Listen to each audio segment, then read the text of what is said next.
News of Aria's human parentage ignites chaos on Proxima Centauri, B's interstellar mining colony. Alarms blare as Marcus Campbell, a 35-year-old human geologist, races through rioting crowds. His heart pounds, muscles tense, ready for action.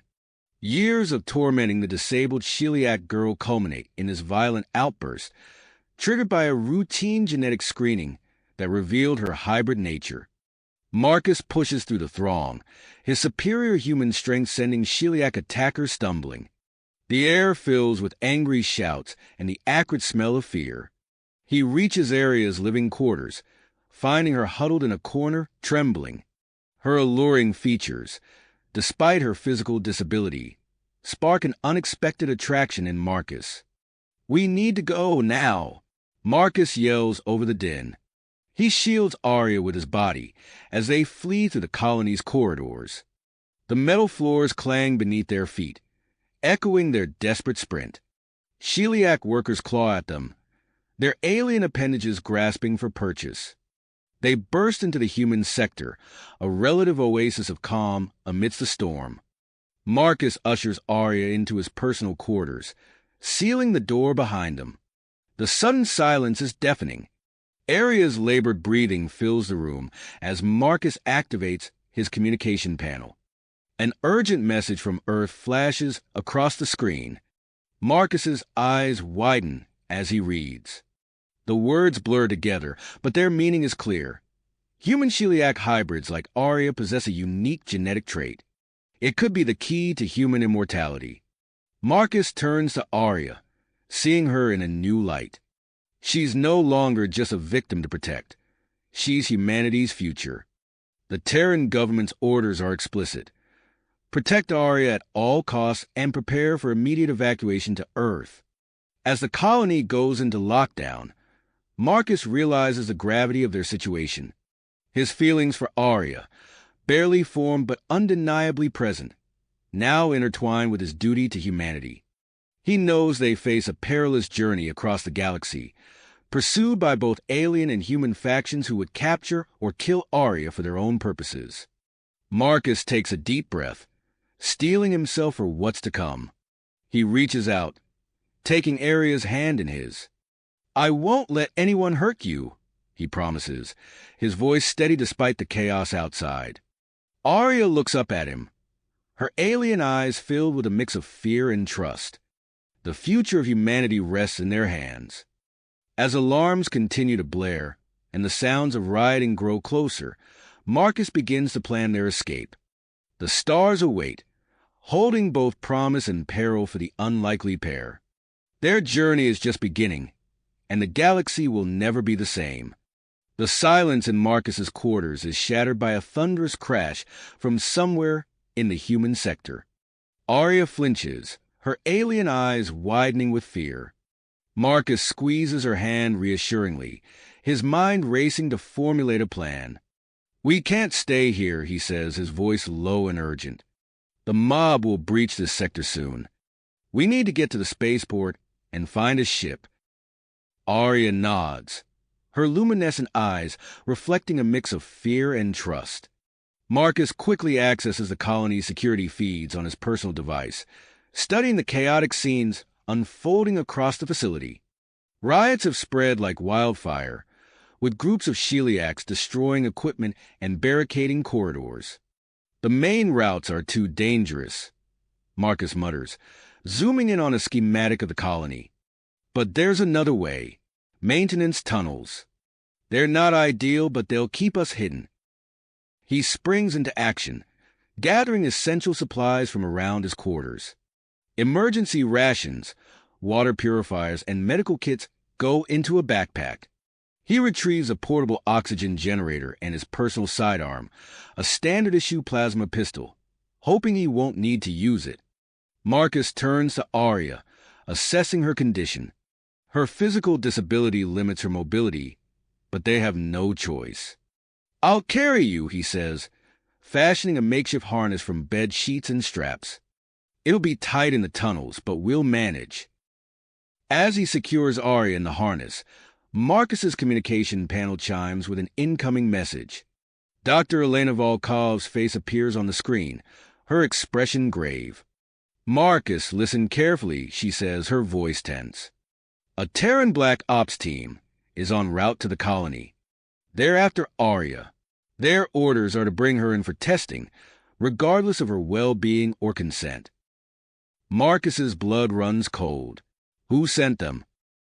The team is led by Commander Jack Hawkins. He's ruthless, Marcus. You can't let him get Arya. Dr. Volkov leans closer to the camera. "Bring her to Europa. My research team there will help you. We'll protect her, study her condition ethically." "Understood." Marcus nods, his teeth clenched. "Thank you, Elena." As the communication ends, Marcus quickly deletes all data from his devices and initiates a self-destruct sequence for his quarters. He turns to Arya, who's watching him with a mixture of confusion and fear. "Change of plans," he explains, securing the harness around them both. "We're not just running from the Sheliacs anymore. We've got to stay ahead of some very dangerous humans, too." With Arya secured to his back, Marcus pries open the maintenance access panel in his quarters. The tunnel beyond is dark and cramped, barely wide enough for a single person. He takes a deep breath, flicks on his headlamp, and enters. The air in the tunnels is stale and thick with the smell of machine oil. Their progress is slow, with Marcus having to constantly adjust his position to accommodate Arya's weight and the narrow confines. Suddenly, the tunnel is plunged into darkness as the power fluctuates. "Hold on," Marcus whispers, fumbling for his backup light. As he does, a loud clang echoes through the tunnel, and a bulkhead slams shut behind them. Arya whimpers softly, her grip on Marcus tightening. "It's okay," he reassures her, his heart pounding. "We're okay, just a little closer together now." They continue through the dimly lit passageways, the sounds of the riot muffled but still audible through the metal walls. As they round a corner, Marcus nearly trips over a figure slumped against the wall. "Don't move," Marcus hisses, his hand going to his plasma pistol. The figure stirs, revealing a man in a technician's uniform, blood trickling from a gash on his forehead. "Please," the man croaks. "I'm not going to hurt you.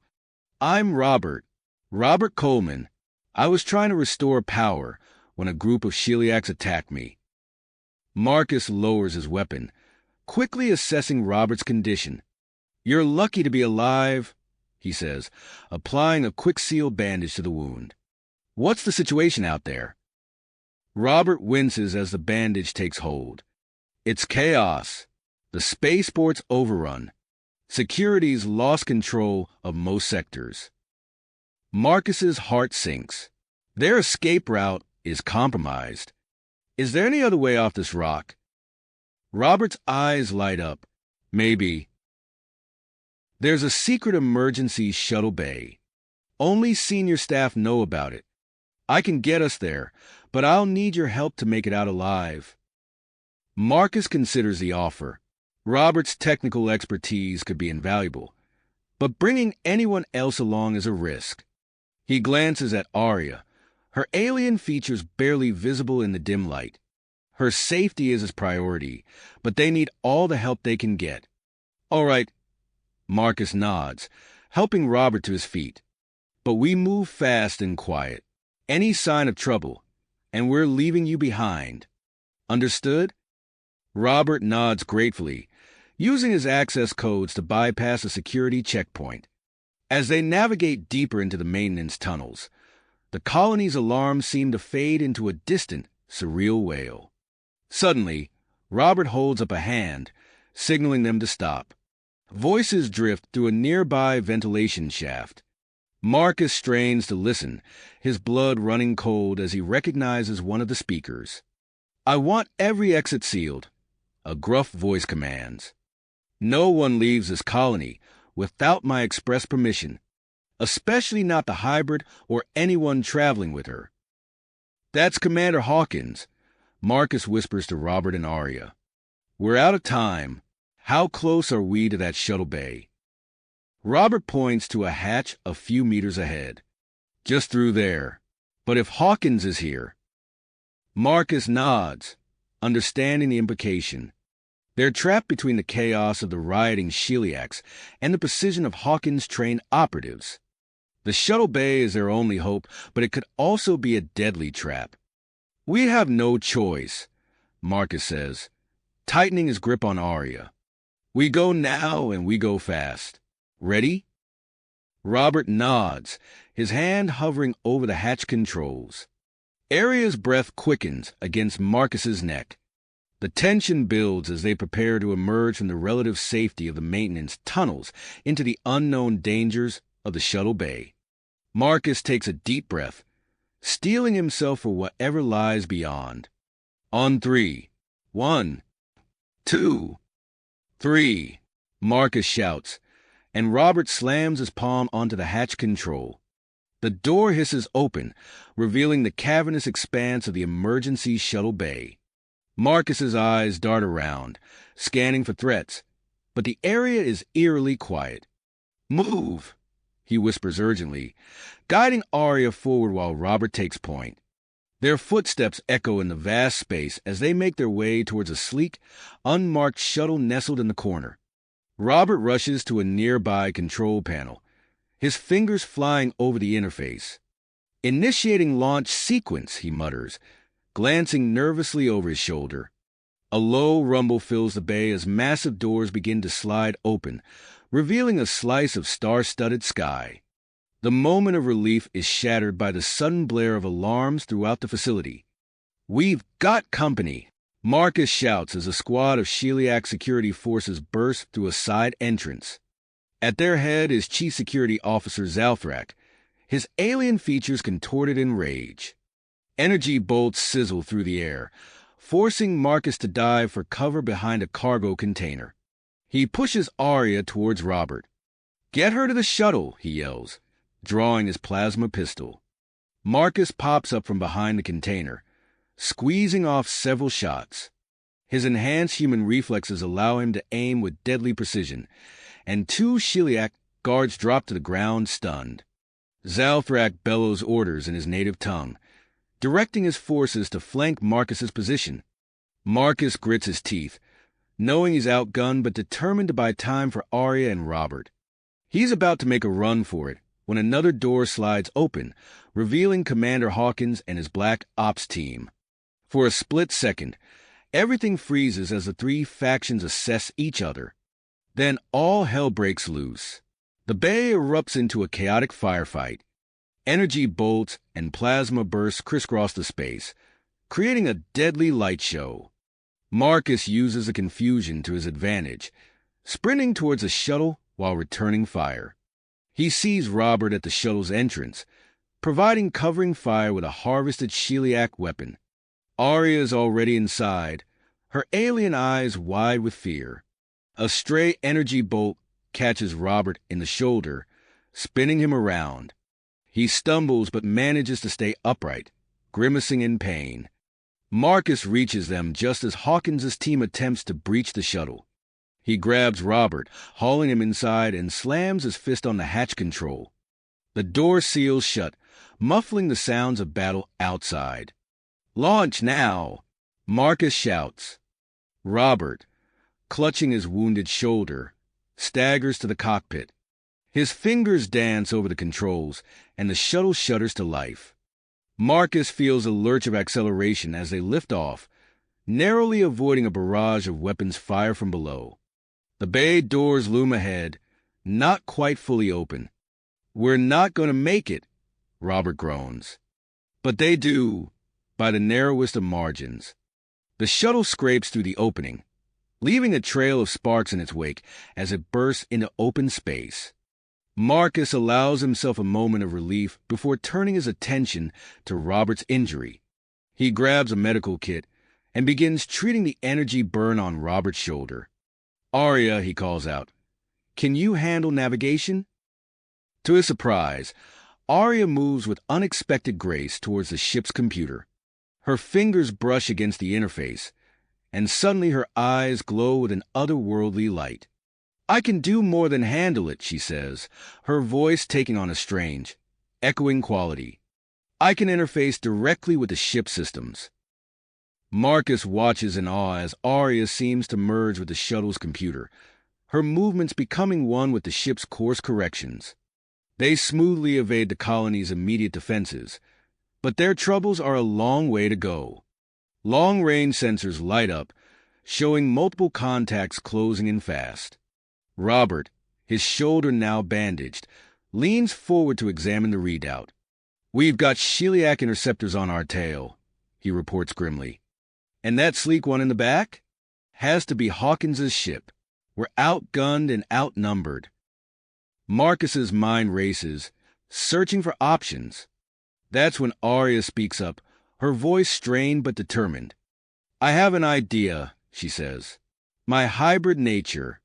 I think I can use it to access the colony's defense grid. Override it. Marcus hesitates, noting the tremor in Arya's voice and the way her body seems to flicker at the edges. It could kill you, he warns. Arya's alien eyes meet his, filled with a mixture of fear and drive. If we do nothing, we all die anyway. With a heavy heart, Marcus nods his assent. Arya closes her eyes, her form seeming to stretch and distort as she reaches out with her mind towards the distant colony. For several tense moments, nothing happens. Then suddenly, the pursuing ships scatter as the colony's defense grid comes to life, targeting everything in range indiscriminately. It worked, Robert exclaims, but Marcus's attention is fixed on Arya. She collapses, her body convulsing. Marcus rushes to her side, his medical training kicking in as he checks her vital signs. They're erratic, fluctuating wildly. Set a course for Europa, he orders Robert, cradling Arya's trembling form. But as he monitors her condition, a sinking feeling grows in his gut. They're not going to make it to Europa in time. Change of plans, Marcus announces, his voice tight with concern. Find me the nearest habitable planet. We need to land and fast. Robert nods, his fingers flying over the navigation controls. After a moment, he points to a blip on the screen. There, uncharted, but preliminary scans show a breathable atmosphere.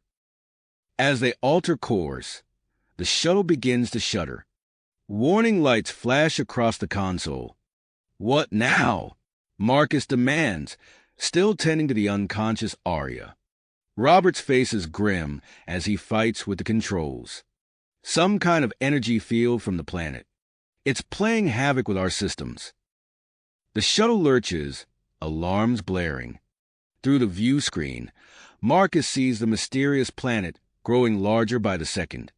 Its surface is a swirling mix of blues and greens, but he has no time to appreciate its beauty. I'm losing control, Robert shouts over the din of failing systems. Brace for impact. Marcus pulls Arya close, using his body to shield her as best he can. The shuttle enters the planet's atmosphere, the hull glowing red-hot with the friction of their descent. Through gritted teeth, Marcus silently vows to keep Arya safe, to unravel the mystery of her hybrid nature, and to find a way off this alien world. But first, they have to survive the landing. The ground rushes up to meet them, and Marcus's world dissolves into chaos and darkness. Darkness. The impact came with a bone-jarring force, metal screaming as it tore across the planet's surface. Marcus's world spun, his body thrown against the restraints as the shuttle skidded to a halt. Silence fell, broken only by the hiss of escaping air and the crackle of sparking electronics. Marcus blinked, his vision clearing slowly. The acrid smell of burned circuitry filled his nostrils as he took stock of their situation. Arya? Robert? He called out, wincing as he unbuckled himself. A groan from nearby answered him. Robert was pinned beneath a collapsed bulkhead, his leg bent at an unnatural angle. Arya lay motionless in her seat, her alien features slacked. Marcus's training kicked in. He moved to Robert first, assessing the damage. Hold still, he instructed, grunting as he lifted the bulkhead enough for Robert to slide free. My leg, Robert gasped, his face pale with pain. Broken, Marcus confirmed, but we need to move. The hull's breached and life support's failing.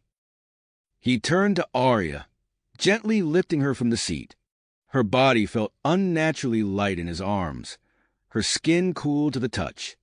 Marcus's heart raced as he checked her vitals, relief washing over him as he detected a faint pulse. We need to get out of here, he said, glancing at the shuttle's cracked view screen.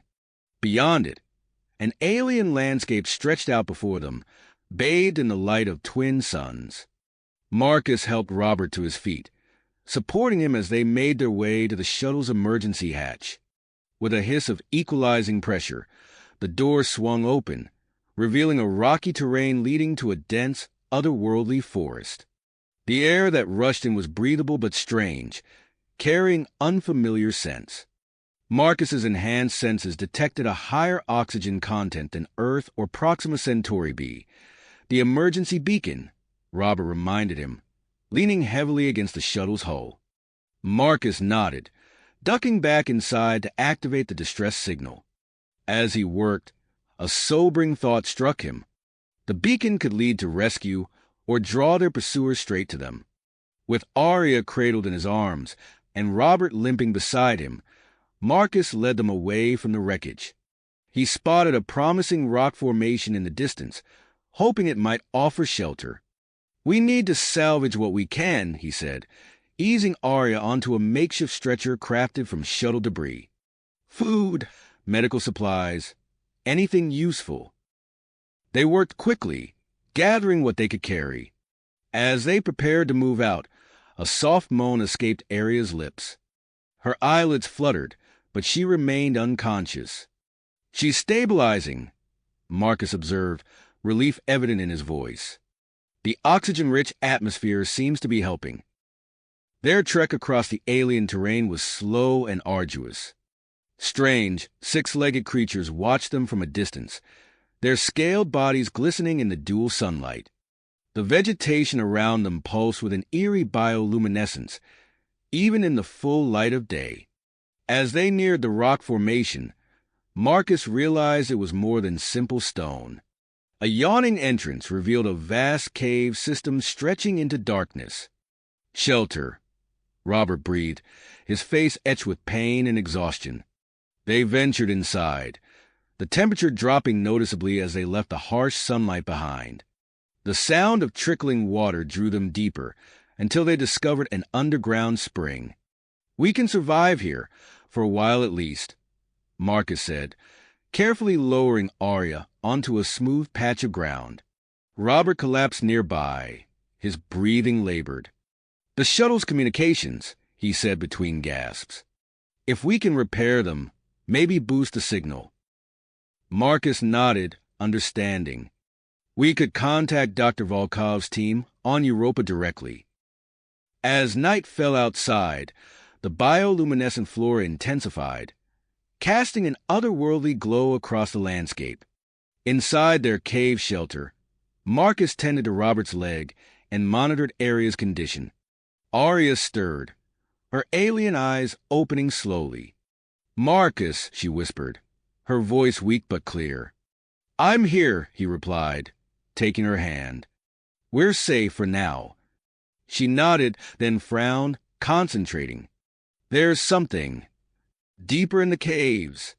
Energy. I can sense it. Marcus exchanged a glance with Robert. A power source? Robert asked, his eyes lighting up with possibility. Before they could discuss further, a sound echoed through the cave system. It was unlike anything they'd heard from the local fauna, a rhythmic, almost mechanical noise that sent shivers down Marcus's spine. What is that? Robert whispered, struggling to sit up. Marcus helped Arya to her feet, steadying her as she swayed slightly.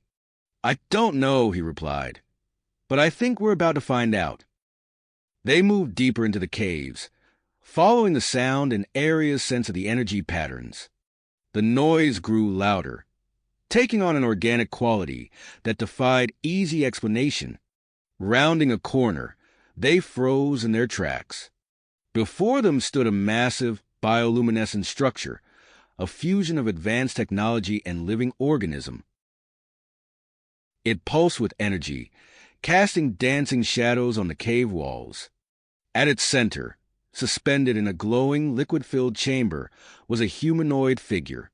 As they watched, transfixed, the figure's eyes snapped open, locking onto them with an intensity that stole their breath away. Marcus instinctively stepped in front of Arya and Robert, his hand moving to his weapon. But before he could draw it, the figure in the chamber raised a hand, and a wave of energy washed over them, freezing them in place. A voice, neither male nor female, echoed in their minds. "Welcome, travelers. We have much to discuss." Discuss. The voice faded and the energy field dissipated, releasing them from its hold. Marcus blinked, his senses returning to normal. He glanced at Arya and Robert, both looking as bewildered as he felt. The figure in the chamber moved, and the liquid surrounding it began to drain away. As the last of the fluid disappeared, the chamber opened with a soft hiss. A female alien stepped out, her skin shimmering with a faint bioluminescence that matched the structure around them. Her eyes, large and iridescent, studied them with undisguised curiosity. "I am Zandiare," she said, her voice now audible rather than telepathic. "Last of the luminari. We have awaited your arrival for a very long time." Marcus's hand remained near his weapon, but he didn't draw it. "You knew we were coming?" Zandiare's gaze settled on Arya. "Not you specifically, but one like her. A hybrid, the fulfillment of an ancient prediction." Arya swayed suddenly, her face pale. Marcus moved to support her, concern etched on his features. "She needs help," he said, looking at Zandiare. "Can you dash?" "Yes," Zandiare interrupted, moving towards them with fluid grace. "Follow me." She led them deeper into the cave system, past pulsing organic tech that defied easy categorization. They entered a vast chamber filled with what could only be described as medical equipment, though far more advanced than anything Marcus had ever seen. "Place her here," Zandiare instructed, indicating a pod-like structure. Marcus hesitated, his protective instincts warring with the desperate need to help Arya. Robert spoke up, his voice strained with pain from his broken leg. "We don't have much choice, Marcus. Look at her." Arya's condition was deteriorating rapidly. With a nod, Marcus gently lowered her into the pod. It sealed around her, and immediately, a soft blue light began to pulse through it. "What is this place?" Robert asked, his eyes wide as he took in the alien technology surrounding them. Zandiare turned to him, her expression unreadable. "A sanctuary, a research station, the last outpost of a civilization that has watched over this galaxy for millennia." As she spoke, screens flickered to life around them, displaying star charts and complex data streams. "We have studied the development of countless species, including humans and celiacs. Your hybrid friend is the culmination of a possibility we foresaw centuries ago." Marcus watched the pod anxiously, noting with relief that Arya's color was improving. "Why, what's so special about a human celiac hybrid?" "Potential," Zandiare said simply. "The combination of your genetic traits opens doors to abilities neither species could achieve alone." Robert had managed to interface his datapad with one of the luminari consoles. "This tech is incredible," he muttered. "I think I can boost our distress signal from here." "Wait," Marcus warned, but it was too late. Robert had already activated the enhanced transmission. Alarms blared suddenly, causing them all to jump. Zandiare moved to a central console, her fingers dancing over the controls. "Your signal has been detected," she announced, her voice tight. "Two groups of ships are altering course towards this planet. Marcus cursed under his breath. Hawkins and the Sheliacs. How long do we have? Not long, Zandiare replied. We must leave immediately. The pod housing Arya opened with a soft hiss. She sat up, looking more vibrant and alert than Marcus had ever seen her. I feel different, she said, flexing her hands in wonder. The treatment has stabilized your condition and enhanced your physical capabilities, Zandiare explained. But we have no time to discuss it now. Follow me. She led them through a series of twisting corridors to a hidden hangar. Inside sat a sleek vessel unlike anything they had ever seen. A luminari scout ship, Zandiare said, ushering them aboard. It will get us past the approaching forces undetected. As they strapped in, Marcus noticed Robert's skeptical expression. You trust her, Robert whispered. Before Marcus could respond, the ship's sensors lit up.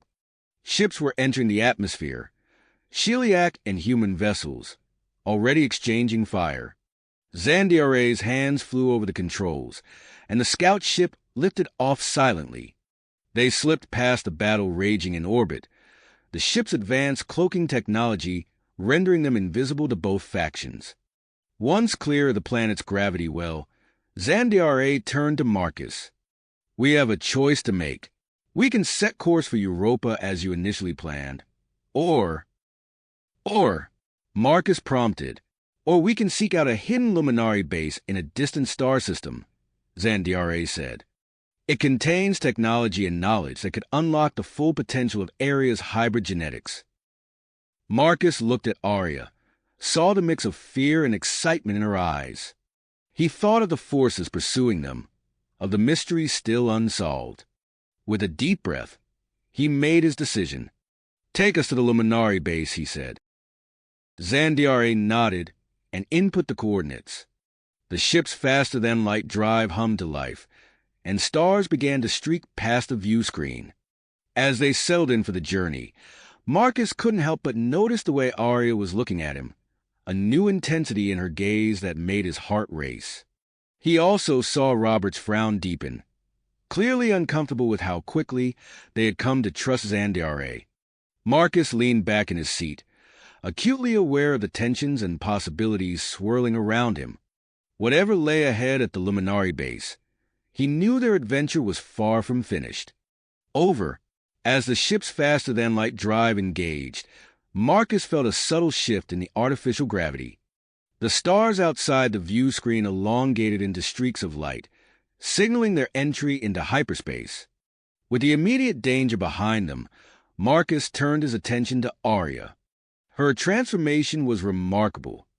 She moved with a fluid grace that hadn't been present before, her reflexes visibly sharper as she effortlessly steadied herself against the slight turbulence of their jump to hyperspace.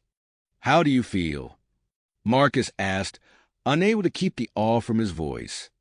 Arya flexed her fingers, a look of wonder crossing her face. It's incredible. I feel stronger, more aware. Like I can sense everything around me with perfect clarity. Robert, his leg now set in a makeshift brace fashioned from the ship's medical supplies, watched their interaction with a furrowed brow. He turned his attention to one of the luminari consoles, fingers flying over the alien interface as he attempted to decipher its workings.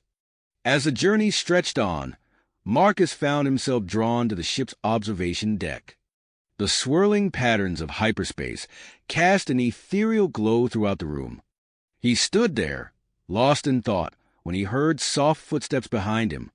Arya approached, her eyes reflecting the cosmic dance beyond the transparent dome. It's beautiful, isn't it? She said, her voice barely above a whisper. Marcus nodded, acutely aware of her proximity. The air between them seemed to crackle with unspoken tension. Slowly, inevitably, they turned to face each other. Marcus, Arya began, her voice husky. Whatever she intended to say was lost as Marcus closed the distance between them, his lips meeting hers in a passionate kiss.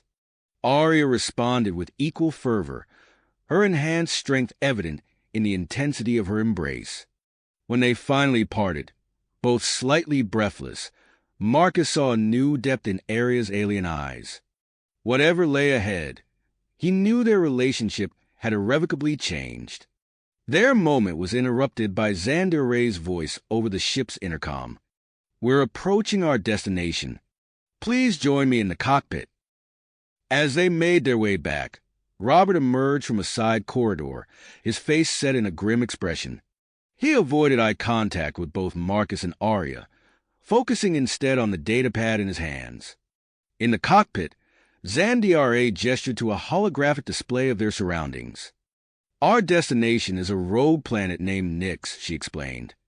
"It drifts in the void between galactic arms, invisible to most forms of detection." The display zoomed in on a dark sphere, barely distinguishable from the blackness of space around it.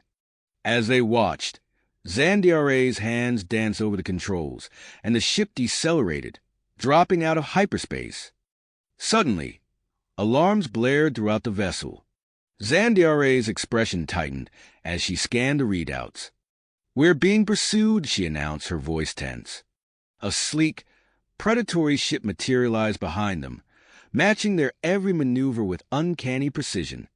"Luminari design," Xandiara muttered, her fingers flying over the controls as she attempted evasive action. "I thought you were the last of your kind," Marcus said, gripping the back of her chair as the ship lurched. Xandiara's expression darkened. "Not quite. There are factions among my people. That ship belongs to Zarkon, a rogue luminari who opposes our mission." The pursuing vessel opened fire, energy bolts sizzling past their hull. Xandiara's piloting skills kept them ahead, but a glancing hit rocked the ship violently. Sparks erupted from a nearby console as systems flickered. "Propulsion is damaged," Xandiara reported grimly. "We can't reach Nyx. We'll have to make an emergency landing." Through the view screen, Marcus saw a small, pockmarked moon orbiting a massive gas giant. Xandiara aimed for its cratered surface, fighting the controls as their damaged ship shuddered and bucked. They hit the airless, dusty surface hard, skidding across the regolith before coming to a stop.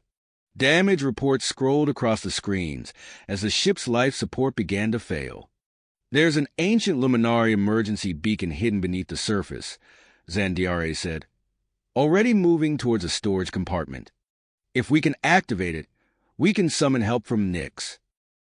She distributed sleek, advanced spacesuits to the group.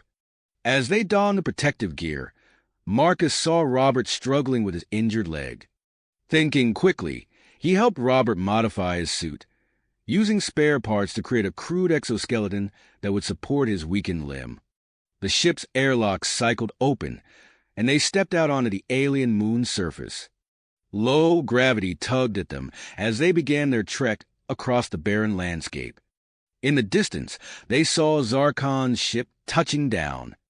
"Move," Marcus urged, taking the lead. "We need to reach that beacon before they catch us." They pressed on, bounding across the lunar surface in long, low-gravity leaps. Aria's enhanced physiology gave her a clear advantage, and she effortlessly navigated the treacherous terrain. Halfway to their goal, energy blasts lit up the darkness around them. A squad of rogue luminari soldiers had disembarked from Zarkon's ship and were in hot pursuit. "Take cover," Marcus shouted, pulling Aria behind a large boulder.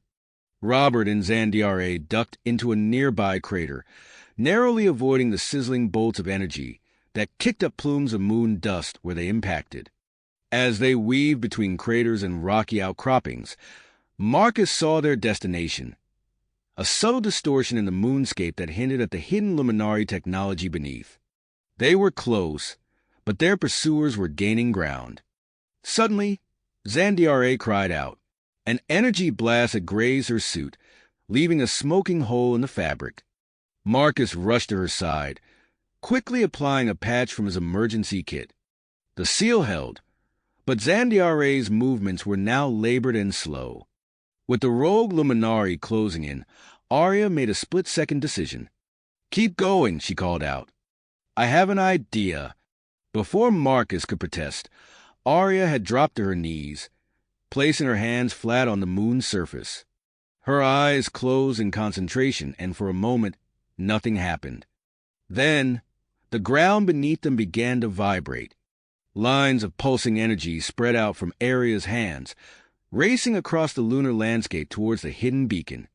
Marcus watched in awe as Arya interfaced directly with the ancient luminari technology, her hybrid physiology allowing her to activate systems that had lain dormant for millennia. A massive surge of energy erupted from the ground, shooting skyward in a brilliant column of light. In the distance, the surface of Nyx shimmered, its cloaking field deactivating to reveal a world filled with advanced technology. As a fleet of luminari ships emerged from the hidden planet, Zarkon and his forces retreated to their vessel. Marcus helped Zandiare to her feet, supporting her as they watched the rogue ship flee. Before they could catch their breath, a teleportation field enveloped them. The moon's desolate surface faded away, replaced by the gleaming interior of a vast luminari docking bay. As the group materialized fully, Marcus found himself face to face with a tall, imposing figure. The being's eyes, filled with ancient wisdom, studied each of them in turn. "I am Archon Thelmar," the figure announced, his voice resonating with authority. "Welcome aboard the Luminari flagship. We have much to discuss."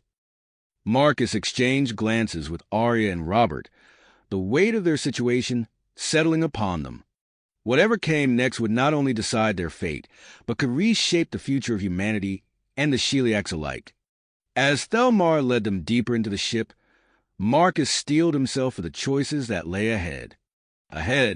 As Thelmar led them deeper into the ship, Marcus steeled himself for the choices that lay before them. The Luminari flagship was a marvel of engineering, its sleek corridors lined with pulsing bioluminescent panels. Thelmar guided them to a vast chamber dominated by a holographic display of the galaxy. The Archon's piercing gaze swept over the group before settling on Marcus. "Your arrival is fortuitous," Thelmar said, his voice resonating with authority. "We face a grave threat, one that endangers not only the Luminari, but all sentient life in the galaxy." Marcus stepped forward, acutely aware of Arya's presence beside him. "What do you need from us?" Thelmar's expression softened almost imperceptibly. "Your help, Marcus, and particularly Arya's unique abilities." The Archon waved his hand, and the holographic display zoomed in on a familiar blue-green planet. Earth. Marcus felt a pang of homesickness as Thelmar continued. "Zarkon, the leader of a rogue Luminari faction, seeks to forcibly uplift younger species, positioning himself as a god among them. His next target is likely to be Earth."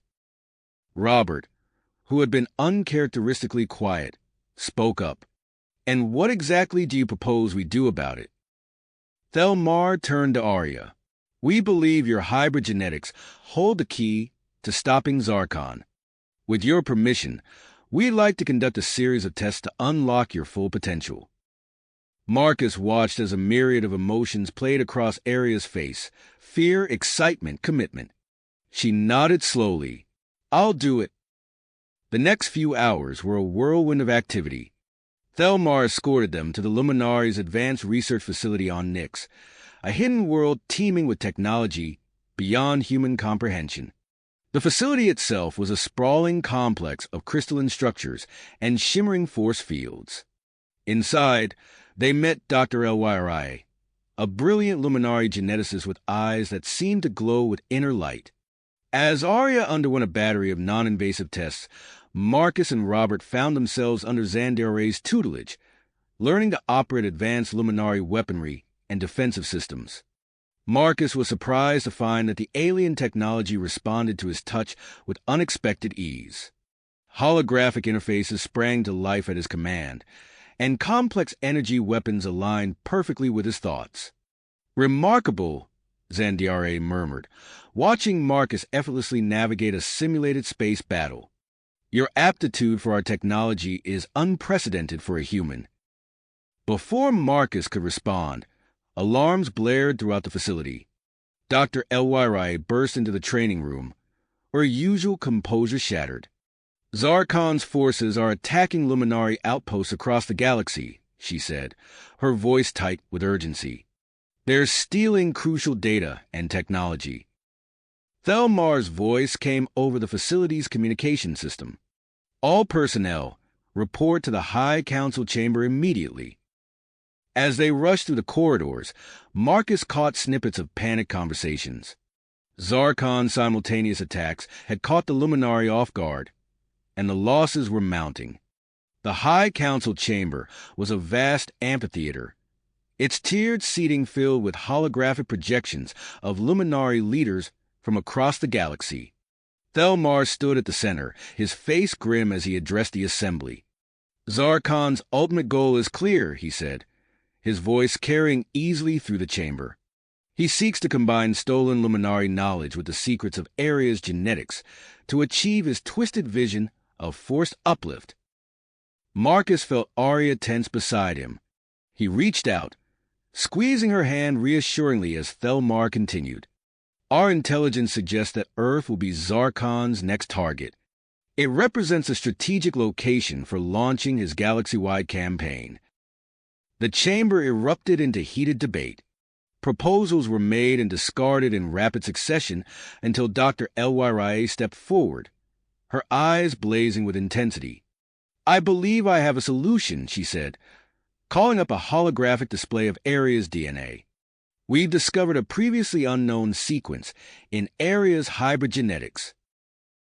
With the right procedure, we can temporarily enhance her abilities, allowing her to interface with and control luminari technology at an unprecedented level. Marcus listened intently as Dr. Elwira outlined a daring plan. Aria, with her enhanced abilities, would infiltrate Zarkon's main base and sabotage his operations from within. No, Marcus said, his voice cutting through the excited chatter. It's too dangerous. We can't ask Aria to risk her life like this. Aria turned to him, her eyes filled with a mixture of fear and persistence. Marcus, I have to do this. It might be our only chance to stop Zarkon and protect Earth. Before Marcus could argue further, the facility shook violently. Alarms blared once more, this time with greater urgency. Zarkon's forces have breached our defenses. Thelmar shouted over the chaos. They've launched a surprise attack on Nyx. The chamber erupted into pandemonium. Marcus grabbed Aria's hand, pulling her close as energy blasts rocked the facility. Debris rained down from the ceiling, and Marcus saw Dr. Elwira trapped beneath a fallen column.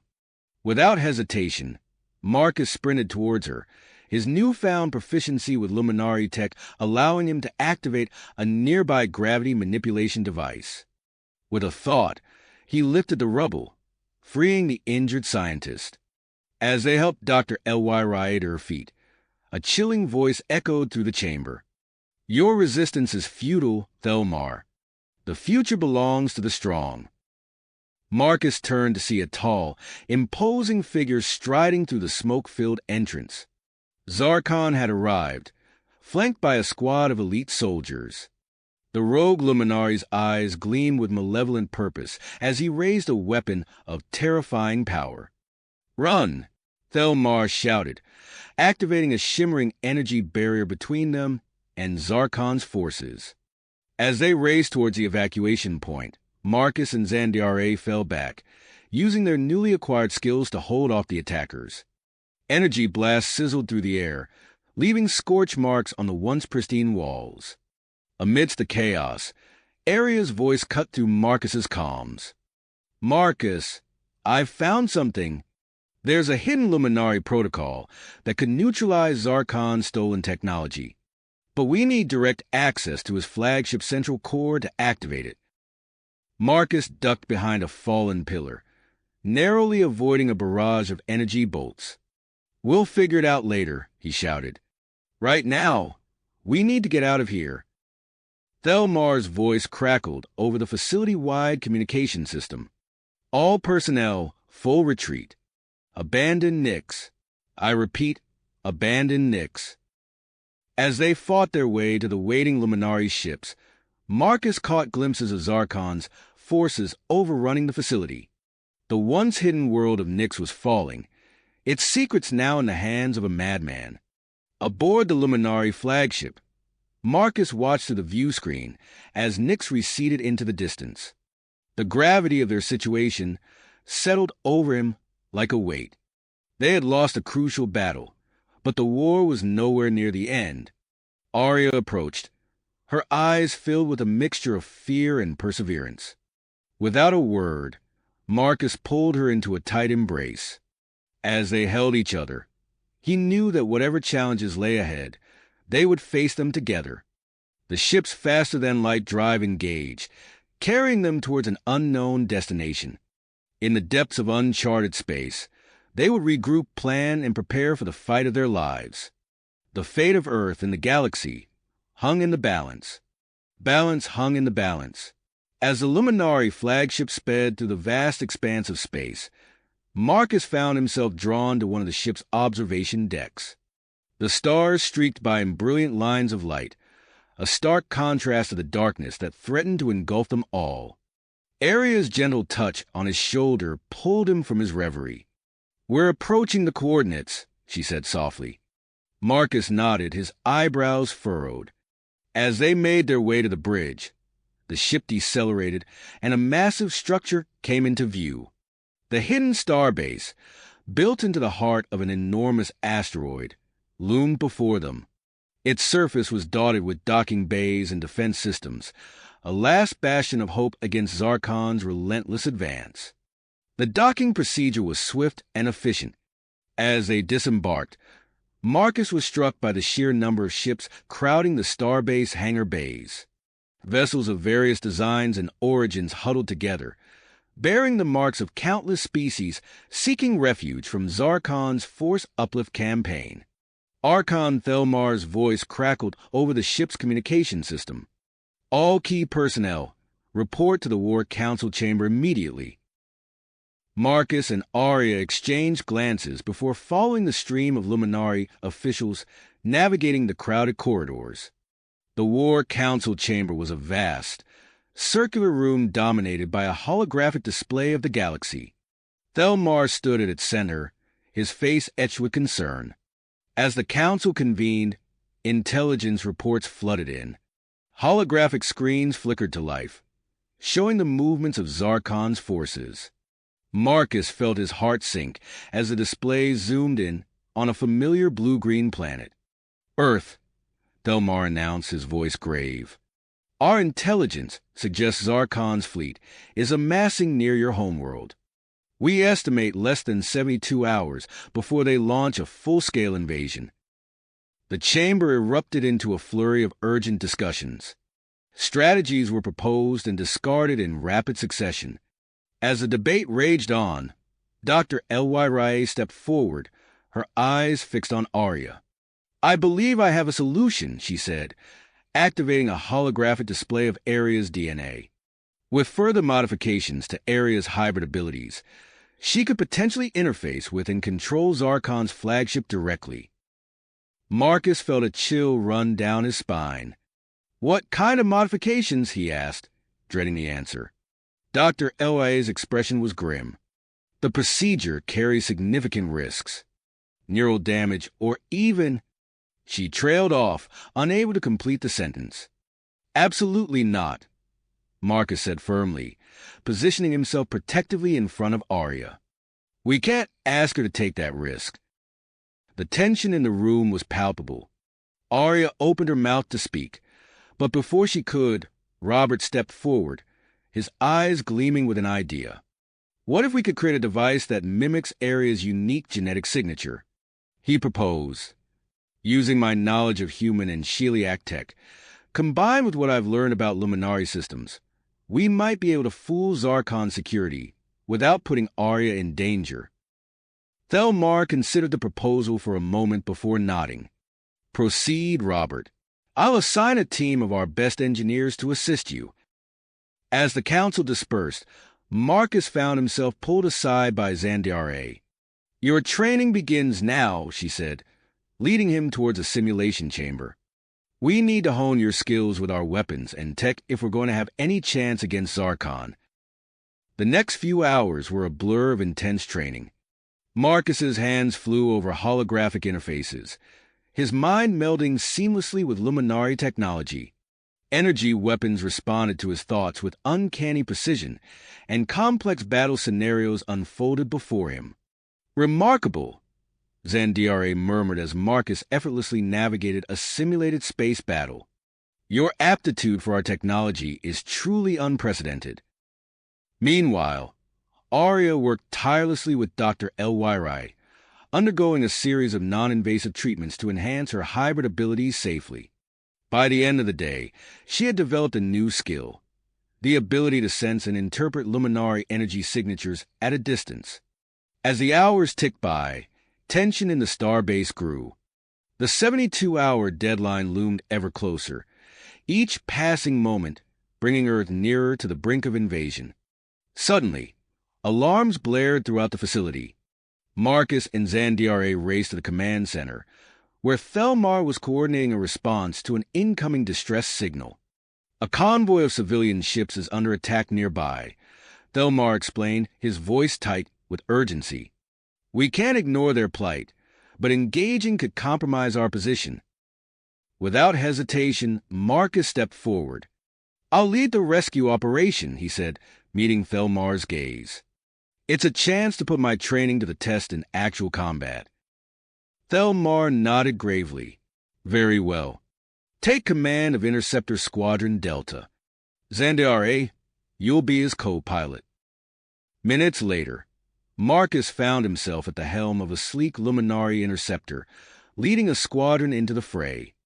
The void of space erupted into a dazzling display of energy weapons and explosions as they engaged Zarkon's attack ships. Marcus's newly acquired skills proved invaluable as he outmaneuvered the enemy forces, his reflexes enhanced by his deep connection to the luminari technology. Beside him, Xandere coordinated the squadron's movements with practiced efficiency. As they fought to protect the civilian vessels, Marcus noticed something unusual about one of the ships. Its energy signature was different, almost familiar. Focusing his sensors, he made a startling discovery. "Xandere," he called out, his voice tight with urgency. "That ship. It's carrying human Shiliak hybrid children." The revelation added a new level of urgency to their mission. These children represented a bridge between two worlds, a living embodiment of the very future Zarkon sought to control. With rekindled dedication, Marcus led his squadron in a daring maneuver, creating a protective barrier around the civilian ships. As the last of Zarkon's forces retreated, Marcus's sensors picked up a faint energy signature, attempting to slip away unnoticed. "There," he shouted, adjusting his ship's course. "A cloaked enemy vessel. They must have high-ranking officers aboard." The chase was brief but intense. Marcus's squadron disabled the fleeing ship's engines with precision fire, forcing it to a halt. As they prepared to board, Marcus couldn't shake the feeling that this capture could change the course of the entire conflict.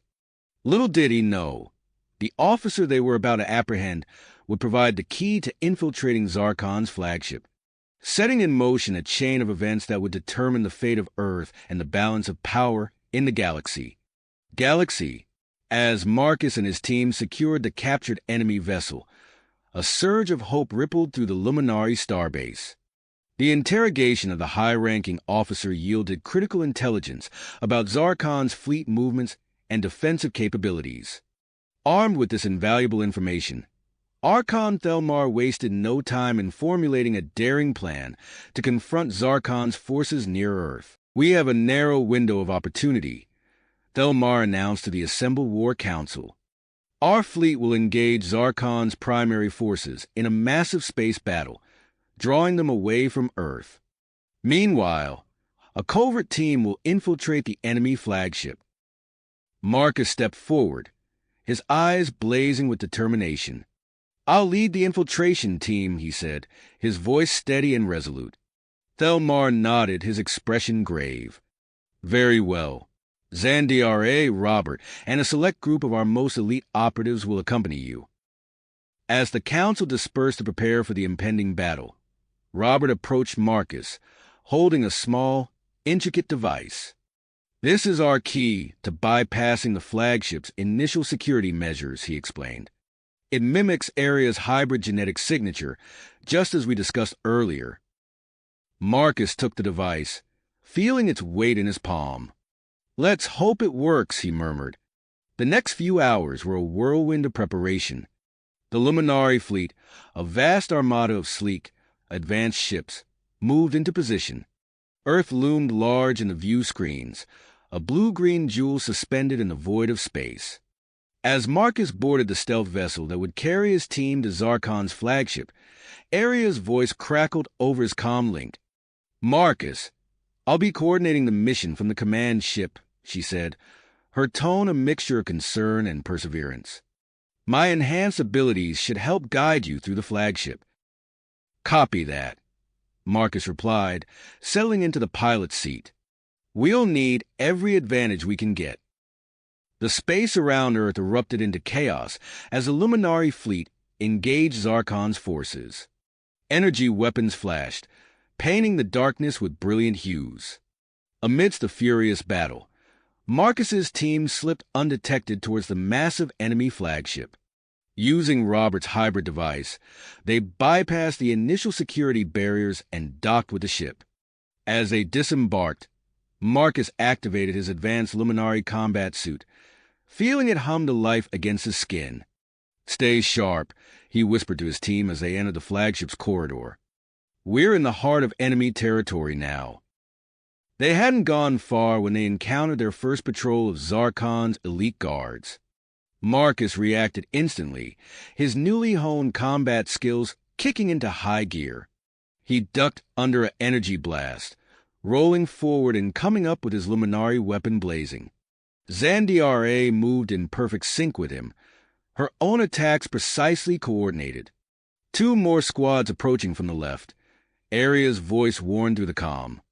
I'm sensing a power fluctuation in that direction. It might be a security checkpoint. Robert's fingers flew over a portable terminal. I'm into their systems, he announced.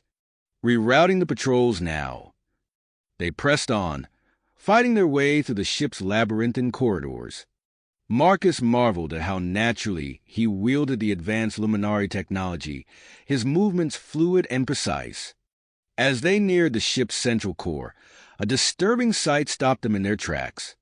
Through a transparent barrier, they saw a laboratory filled with stasis pods.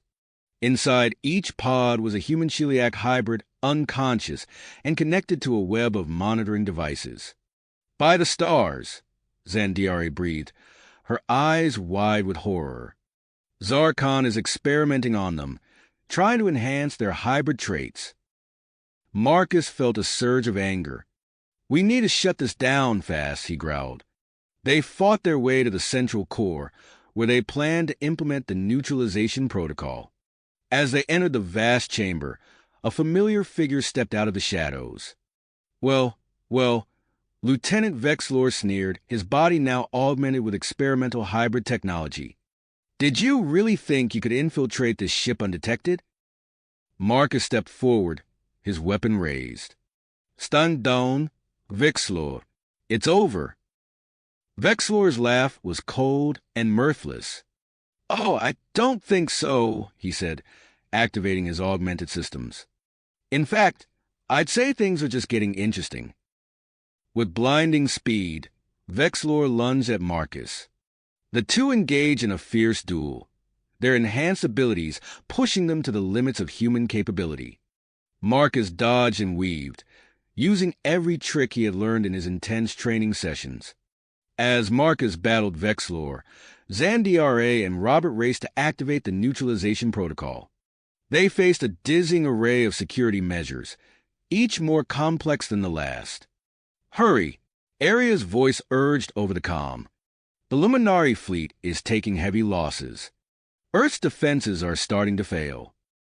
Marcus grunted as he blocked a vicious blow from Vexlor. He could feel the weight of countless lives resting on the outcome of this mission. With a surge of adrenaline, he pushed back, forcing Vexlor onto the defensive. In a lightning-fast sequence of moves, Marcus disarmed his opponent, sending Vexlor's weapon skittering across the floor. With a final, decisive strike, he knocked the lieutenant unconscious. Breathing heavily, Marcus turned to see Zandiare and Robert still struggling with the neutralization protocol. He rushed to join them, adding his expertise to their efforts. Just as they were on the verge of success, a deep, resonant voice filled the chamber. "I must admit, I'm impressed by your tenacity." Marcus whirled around to see Zarkon himself standing at the entrance to the core room, his eyes gleaming with malevolent intelligence. "But I'm afraid you're too late," Zarkon continued, activating a device on his wrist. "The uplift process has already begun." A low hum filled the air, and Marcus watched in horror as a massive energy beam shot from the flagship towards Earth. The fate of humanity now hung by a thread, with only Marcus and his team standing between Zarkon and his twisted vision of galactic evolution. Domination hung in the balance. Marcus locked eyes with Zarkon, feeling the weight of countless lives resting on his shoulders. "You're wrong, Zarkon," Marcus growled, his grip tightening on his weapon. "It's not too late." Without hesitation, Marcus launched himself at the rogue luminari leader. Zarkon's advanced technology crackled to life, surrounding him with a shimmering energy field. Marcus's first strike bounced off harmlessly, but he pressed on, drawing upon every ounce of his enhanced combat training. The two combatants moved in a deadly dance across the core room. Zarkon's attacks were blindingly fast, each blow crackling with raw energy. Marcus ducked and weaved, his human adaptability allowing him to anticipate and counter moves that would have overwhelmed him just days ago. As Marcus and Zarkon clashed, Robert and Zandiare worked feverishly at the control console, their fingers flying over holographic interfaces. "We're making progress," Zandiare called out, her voice strained. "But the uplift device is still active." The ship shuddered as a massive energy beam continued to pulse toward Earth. Marcus gritted his teeth, redoubling his efforts against Zarkon. He needed to buy his team more time. Suddenly, a familiar presence filled Marcus's mind. "Arya," he gasped, narrowly avoiding a devastating blow from Zarkon. "I'm here," Arya's voice echoed in his thoughts.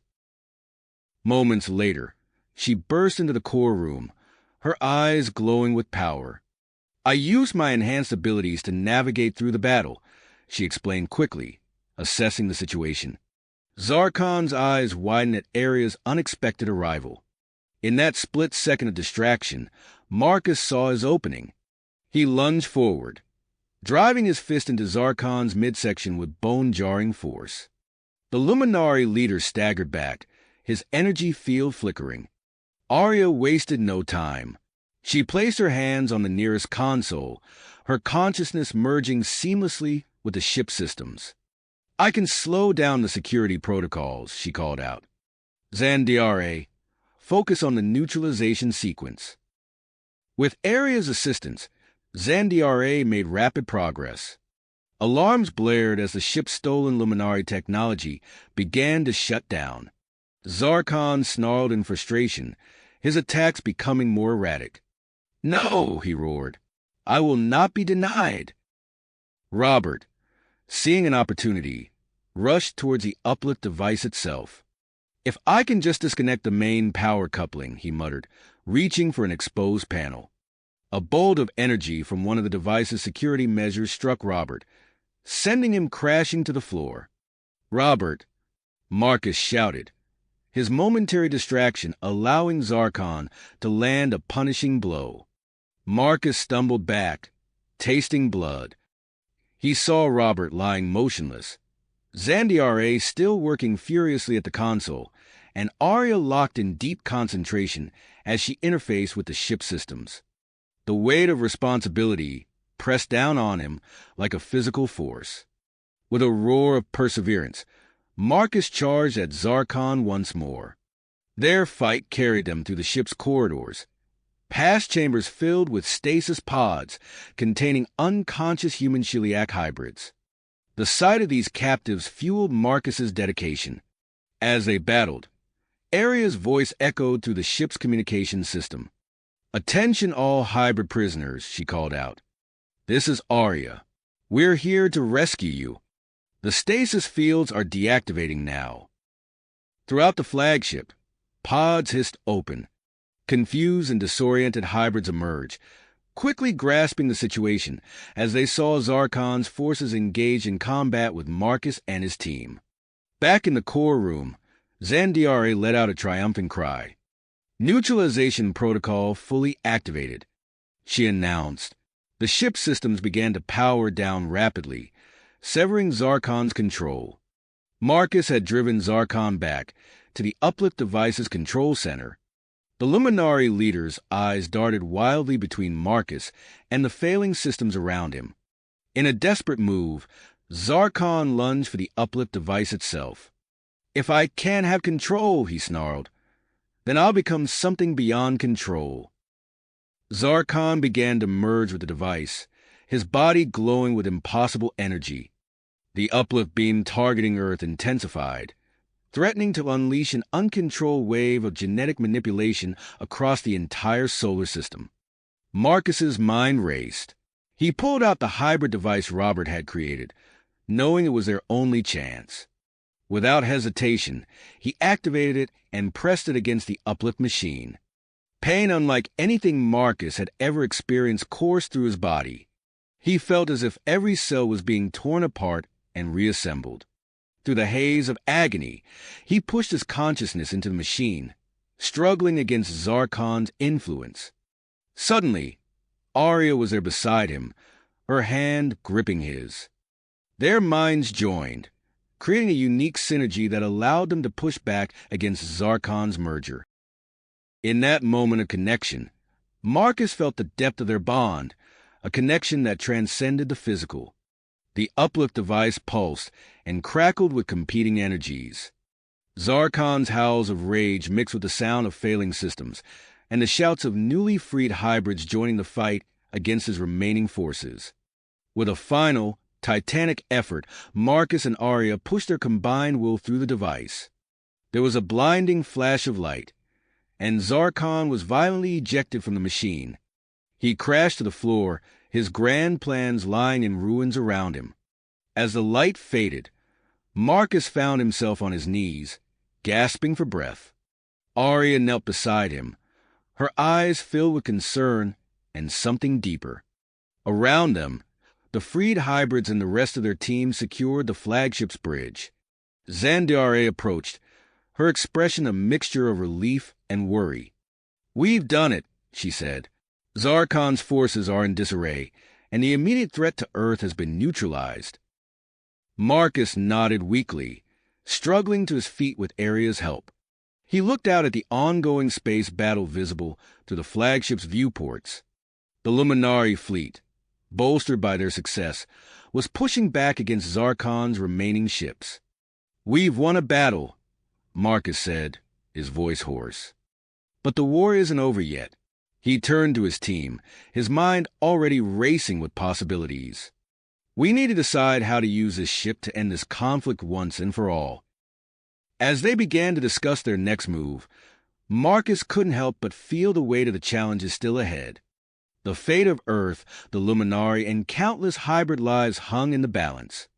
But as he looked at Aria, feeling the strength of their connection, he knew they had a fighting chance. The captured flagship hummed with activity as Marcus and his team prepared for the next phase of their struggle against Zarkon's remaining forces. The battle for the galaxy's future was just getting started, but they had taken a crucial step towards victory. The captured flagship hummed with activity as Marcus and his team quickly assessed their newfound control. The immediate threat to Earth had been neutralized, but the space battle raged on. Zarkon's remaining forces locked in fierce combat with the luminari fleet. Marcus strode purposefully to the command center, his mind racing with possibilities. "We need to end this conflict decisively," he announced to his team. Zandare, can you access the ship's communication systems? Zandare's fingers flew across the holographic interface. Affirmative. We have full control of all communication channels. Excellent, Marcus nodded. Prepare to broadcast on all frequencies. It's time to demoralize Zarkon's forces. As Zandare worked, Marcus turned to Arya. How are the rescued hybrids? Arya's expression was a mix of concern and grit. Many are disoriented and need medical attention. I'll coordinate their care and try to calm them. Marcus squeezed her hand, feeling the strength of their connection. Good. We'll need their help if we're going to stabilize the situation. Robert limped over, grimacing from his earlier injury. Marcus, I've been analyzing the neutralization protocol. I think we can expand its effect to other ships in Zarkon's fleet. Do it, Marcus ordered. That could be the edge we need. Zandare's voice cut through the activity. Broadcast ready, Marcus. Taking a deep breath, Marcus stepped up to the communication array. His voice rang out across the battlefield, reaching every ship in Zarkon's fleet. Attention, all forces under Zarkon's command. This is Marcus Wheeler aboard your captured flagship. Zarkon has been defeated, and his plans have failed. We offer you this one chance to stand down and surrender. Continue fighting, and you will share in his defeat. The effect was immediate. Confusion rippled through the enemy fleet. Some ships powered down their weapons, while others fought on with increased desperation. Amidst the chaos, Arya's voice called out from across the bridge. Marcus, come quickly. He rushed to her side, where she stood with a young hybrid female. The girl's eyes glowed with an otherworldly light. This is Lyra, Arya explained. Her telepathic abilities are extraordinary. She's been helping me calm the other hybrids. Lyra looked up at Marcus, her gaze intense. I can help more, she said, her voice carrying a wisdom beyond her years. Let me reach out to the hybrids on the other ships. Marcus nodded, recognizing the potential of her offer. Do it, but be careful. We don't know how they'll react. As Lyra closed her eyes in concentration, Robert's voice crackled over the intercom. Marcus, the expanded neutralization protocol is ready. On your command, we can start disabling Zarkon's fleet. Initiate the protocol, Marcus ordered. He turned to the main view screen, watching as ship after ship in Zarkon's fleet began to lose power and drift aimlessly. A priority communication from the luminari flagship lit up the console. Archon Thelmar's face appeared, his expression grim but determined. Marcus, we have an opportunity to end this. Are you ready to coordinate an attack? Absolutely, Marcus replied. What's the plan? A pincer movement, Thelmar explained. We'll push from our side, while you use the captured flagship to flank their remaining strong points. Marcus nodded, already formulating a strategy. Understood. We'll begin our approach immediately. As Marcus relayed orders to his team, alarms suddenly blared across the bridge. Zandare's eyes widened as she read the incoming data. Marcus, we have a problem. One of Zarkon's capital ships has broken through the luminari lines. It's on a direct course for Earth. Marcus rushed to her station, his heart pounding. On the tactical display, he watched as the rogue ship hurtled towards Earth at alarming speed. It's Krelvor, Zandare reported, her voice tight. Long-range scans show his ship is loaded with experimental uplift technology. If it detonates in Earth's atmosphere, the entire planet could be affected, Marcus finished, his mind racing. He made a split-second decision. Helm, set an intercept course. Push the engines beyond safety limits if you have to. We're the only ones who can stop this. The captured flagship lurched as it changed direction, accelerating in pursuit of Krelvor's ship. Marcus gripped the command chair, his eyes fixed on a display as they hurtled through the chaos of battle. "Arya," he called out, "we need Lyra's help. See if she can reach any hybrids on Krelvor's ship. If we can create confusion on board, it might slow them down." Arya nodded, placing her hands on Lyra's shoulders. Their eyes closed in unison as they established a telepathic link, reaching out across the void of space. Marcus watched the distance between their ship and Krelvor steadily shrink. Earth loomed large in the view screen, a blue-green jewel hanging in the void.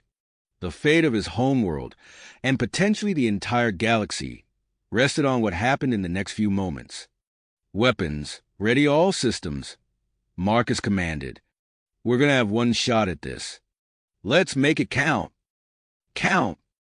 The flagship's engines roared to life, propelling them towards Krelvor's vessel with breathtaking speed. Marcus gripped the command chair, his knuckles tightening as they closed the gap.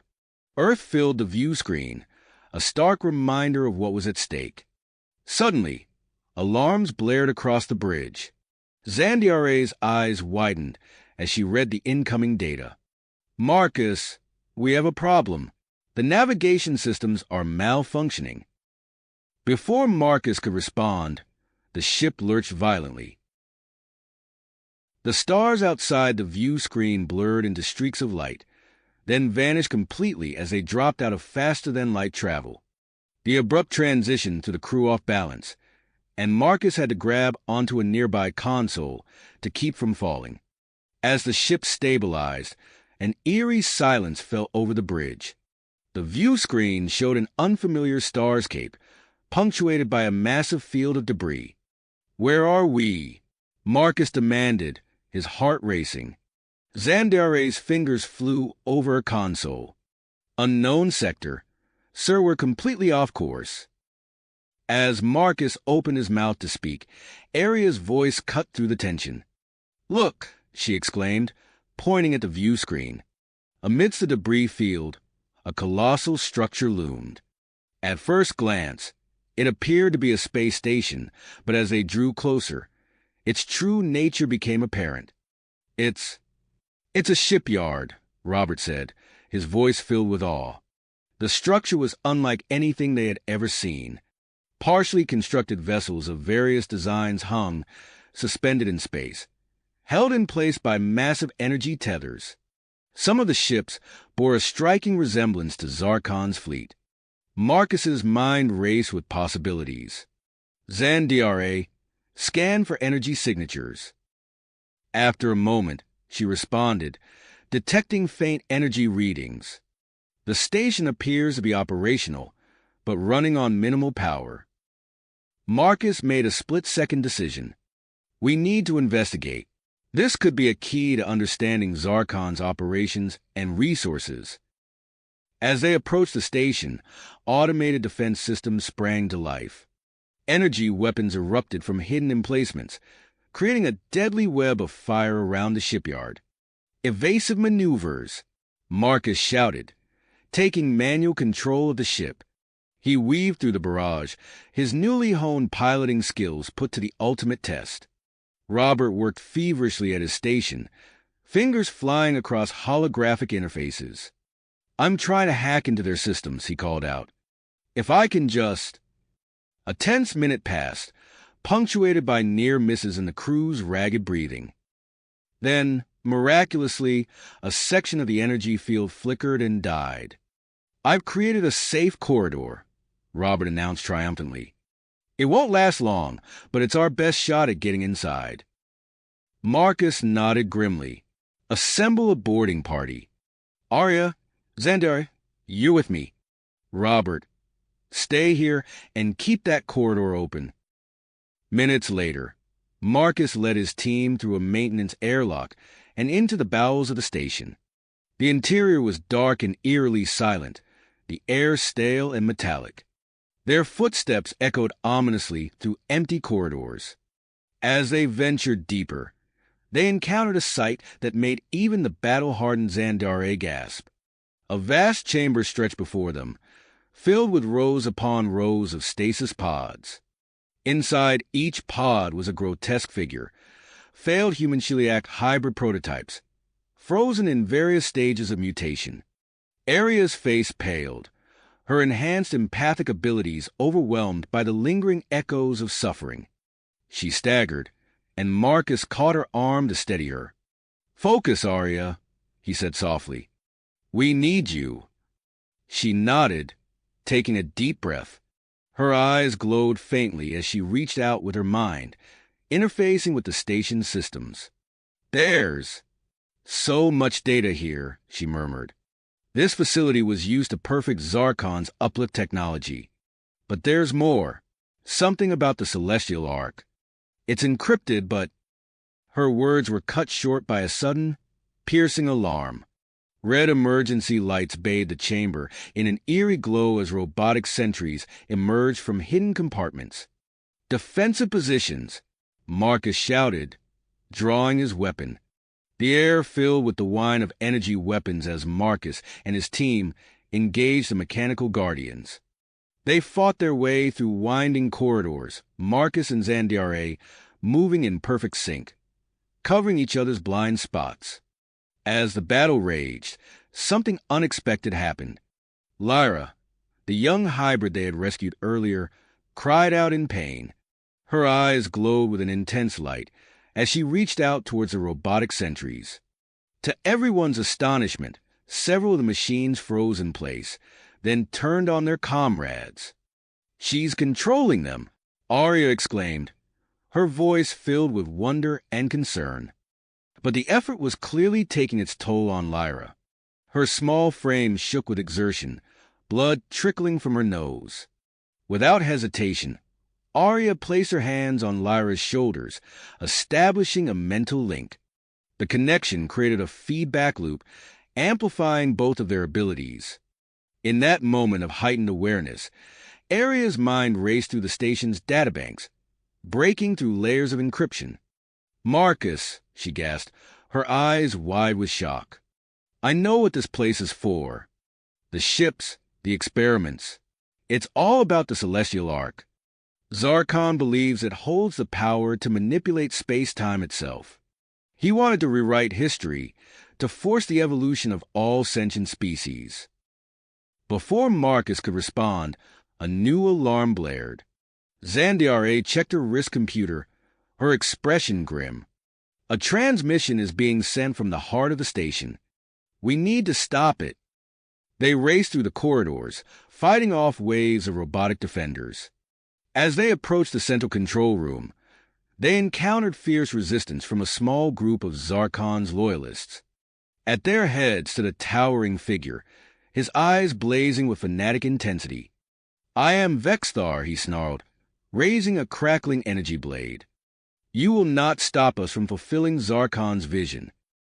Marcus stepped forward, his own weapon at the ready. "We'll see about that," he growled. As the two leaders clashed in a furious duel, the rest of the team fought to reach the transmission controls. Aria and Lyra combined their mental powers, struggling to disrupt the station's communication array. The battle hung in the balance, the fate of countless civilizations resting on its outcome.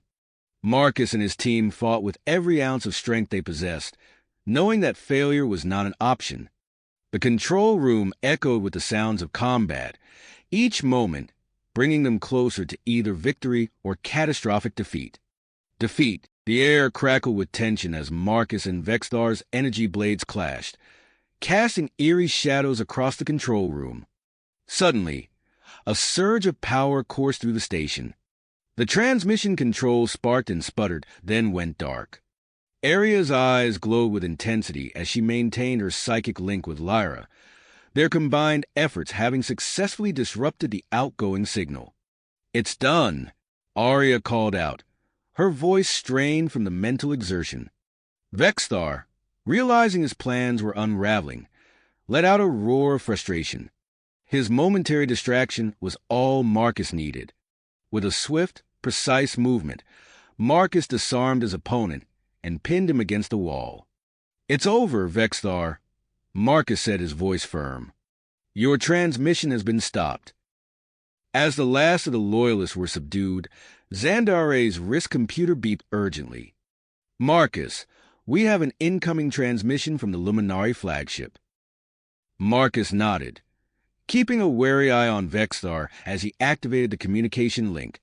Archon Thelmar's holographic image flickered into view, his expression grave. "Marcus, we have a critical situation," Thelmar began without preamble. "Our long-range sensors have detected a massive mobilization of Zarkon's remaining forces. They're converging on a distant star system, one we believe holds the location of the Celestial Ark." Marcus's eyes widened. "The Ark? Are you certain?" Thelmar nodded solemnly. "As certain as we can be. You must intercept them before they can claim it. The Ark's power in the wrong hands could spell doom for countless civilizations." "Understood," Marcus replied, his mind already racing with plans. "We'll depart immediately." As the transmission ended, Marcus turned to his team. "Let's move. We need to get back to the ship and make our way to those coordinates." They swiftly secured Vexthar and his loyalists, ensuring they couldn't cause any more trouble. As they made their way back through the station's winding corridors, Robert's voice crackled over their comms. "Marcus, I've been analyzing the station's database," he reported. "There's a wealth of advanced technology here that could give us an edge. I've already begun integrating some of it into our systems." "Good work," Marcus replied. "We'll need every advantage we can get." Upon returning to their ship, the crew wasted no time in preparing for departure. Robert and Zandiare worked feverishly to incorporate the new technology, their fingers flying across holographic interfaces as they reconfigured the ship systems. As the engines hummed to life, Marcus took his place in the command chair. "Set a course for the coordinates Thelmar provided," he ordered. "Maximum speed." The ship surged forward, leaving the mysterious shipyard behind. As they accelerated to faster-than-light speed, the stars outside the view screen blurred into streaks of light. Several hours into their journey, an alert sounded on the bridge. Robert's eyes widened as he read the incoming data. "Marcus, you need to see this," he called out. "The prototype sensor array we salvaged from the shipyard. It's picked up an anomalous energy signature." Marcus leaned forward, studying the readout. "Where?" "A nearby nebula," Robert replied. "The signature bears similarities to the reported energy output of the Celestial Ark, but on a much smaller scale." Marcus considered their options. Time was of the essence, but this could provide crucial information. "Alter course," he decided. "We're going to investigate." As they approached the nebula, the ship's systems began to falter. Warning lights flashed across the control panels, and the engine sputtered. "The nebula's interfering with our systems," Zandiare reported, her fingers dancing across her console as she tried to compensate. "We'll have to navigate manually." Marcus nodded, taking control of the helm. His enhanced piloting skills were put to the test as he guided the ship through treacherous pockets of volatile gases and debris. The view screen was a swirling mass of vibrant colors, punctuated by flashes of energy discharge. "There!" Arya called out, pointing to a dark shape emerging from the cosmic haze. As they drew closer, the object's true nature became apparent. It was a derelict ship, its design unmistakably luminari in origin. "It appears to be a scout vessel," Zandiare observed. "Scans indicate it's been here for centuries." Marcus made a quick decision. "Prepare a boarding party. Arya, Lyra, you're with me. Robert, Zandiare, stay here and see if you can stabilize our systems." Minutes later, Marcus led his team through the airlock and into the abandoned luminari ship.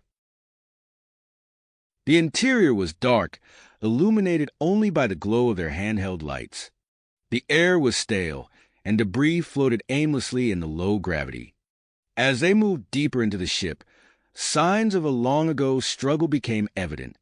Scorch marks marred the walls, and shattered equipment littered the floor. Suddenly, Lyra gasped, her eyes widening. I can sense something, she whispered. Faint traces of consciousness, echoing through time. Intrigued, Marcus gestured for her to lead the way. They followed Lyra through winding corridors until they reached a sealed chamber. With some effort, they managed to pry the door open. Inside, they found a row of stasis pods, most of them dark and lifeless. But one pod glowed with a faint blue light, its occupant barely visible through the frosted glass. "There's someone alive in there," Arya breathed, her empathic abilities confirming Lyra's sensing. Marcus approached the pod, studying the control panel. With a series of careful inputs, he initiated the revival sequence. The pod hissed as it opened, revealing its occupant, a luminari scientist, his eyes slowly fluttering open after a millennia of sleep. As the scientist struggled to sit up, Marcus helped steady him. "Easy," he said softly. "You've been in stasis for a very long time." The luminari's eyes focused on Marcus, then darted around the room, taking in Arya and Lyra. Who are you?" he asked, his voice hoarse from disuse. "I'm Marcus, and these are my companions, Arya and Lyra," Marcus replied. "We're here to help. Can you tell us your name?" The scientist took a deep breath, his memories slowly returning. "I am Zeldar," he said. "I was part of the expedition that created the Celestial Ark." Marcus and Arya exchanged a look of surprise. "The Ark?" Arya asked. "That's why we're here. Can you tell us about it?" Zeldar nodded slowly. The Ark. It was meant to be a safeguard, a way to preserve the combined knowledge and genetic legacy of multiple species in case of a galactic catastrophe. But there were those among us who sought to use its power for their own ends. As Zeldar began to recount the history of the Ark, a loud bang echoed through the ship. Marcus's hand went to his weapon as he turned towards the sound. "We're not alone," he said, his voice low and tense. "Arya, help Zeldar. Lyra, stay close. We need to get back to our ship, now." They moved swiftly through the corridors, the sound of footsteps growing louder behind them. As they rounded a corner, they came face to face with a group of rough-looking individuals, their weapons trained on Marcus and his team. Well, the leader of the group sneered. "Looks like we're not the only ones interested in this old wreck. Hand over any tech you found, and we might let you leave alive." Marcus's eyes narrowed as he assessed the situation.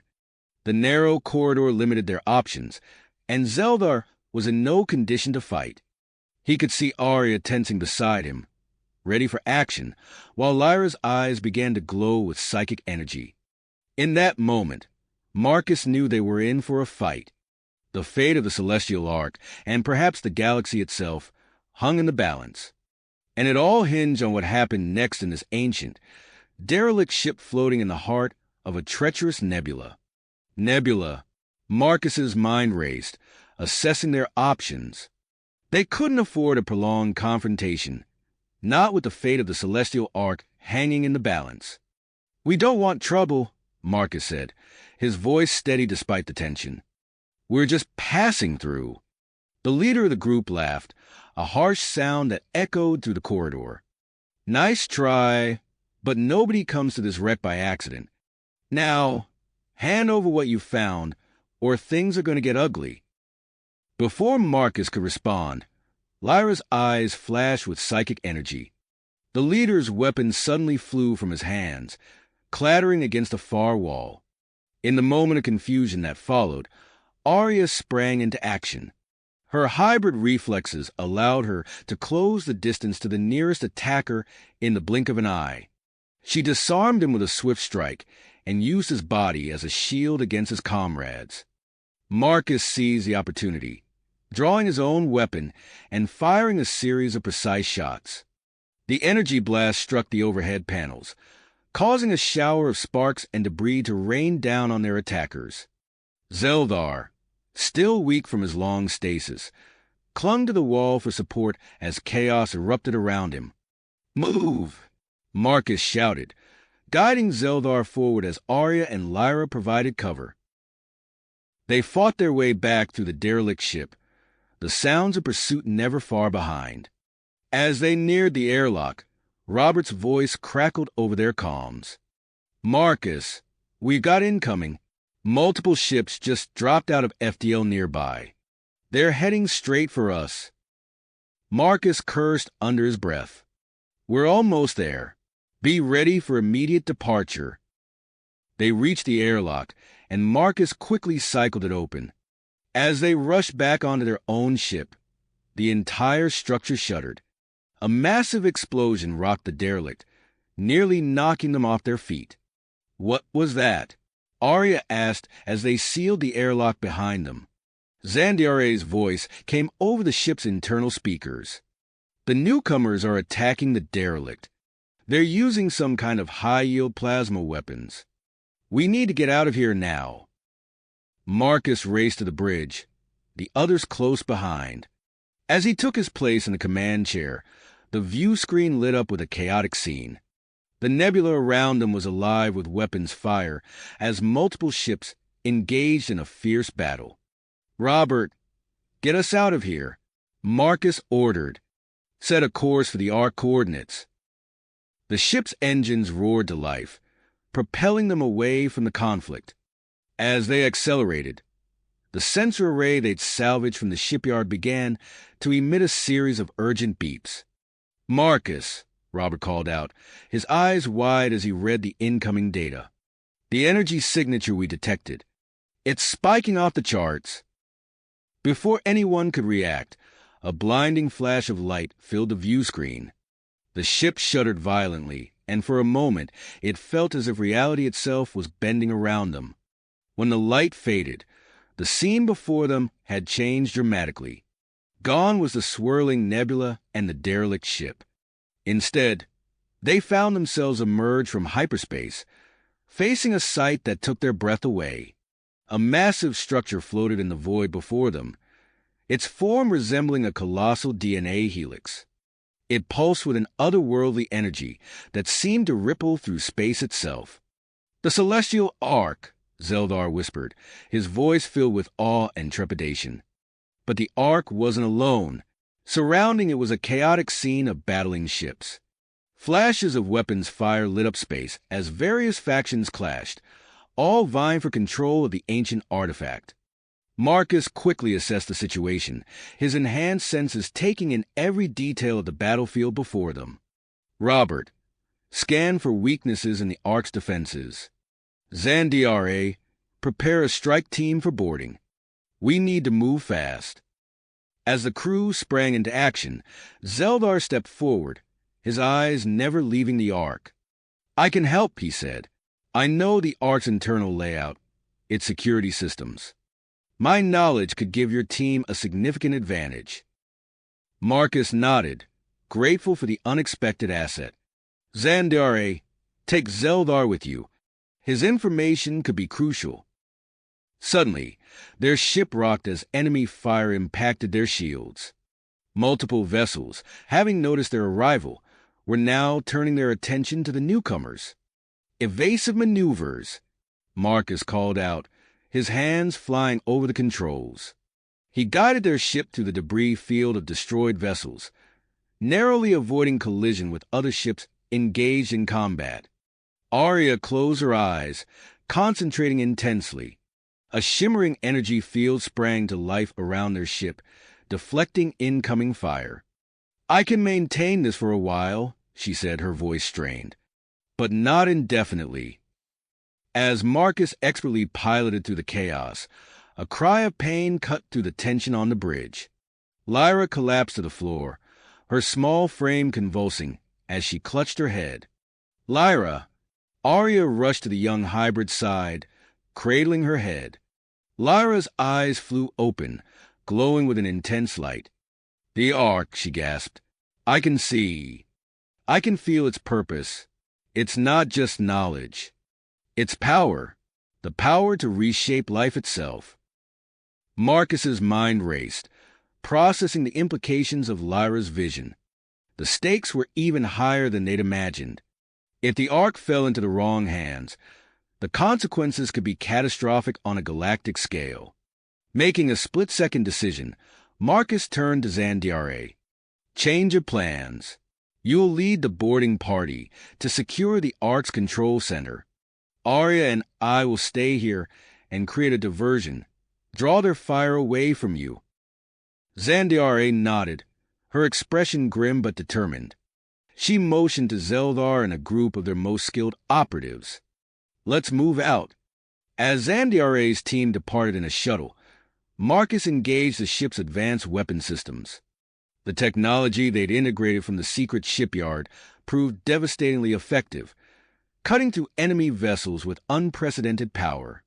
But for every ship they disabled, two more seemed to take its place. The sheer number of opponents was overwhelming, and their ship's defenses began to buckle under the onslaught. A particularly powerful blast rocked the ship, sending sparks flying from multiple consoles.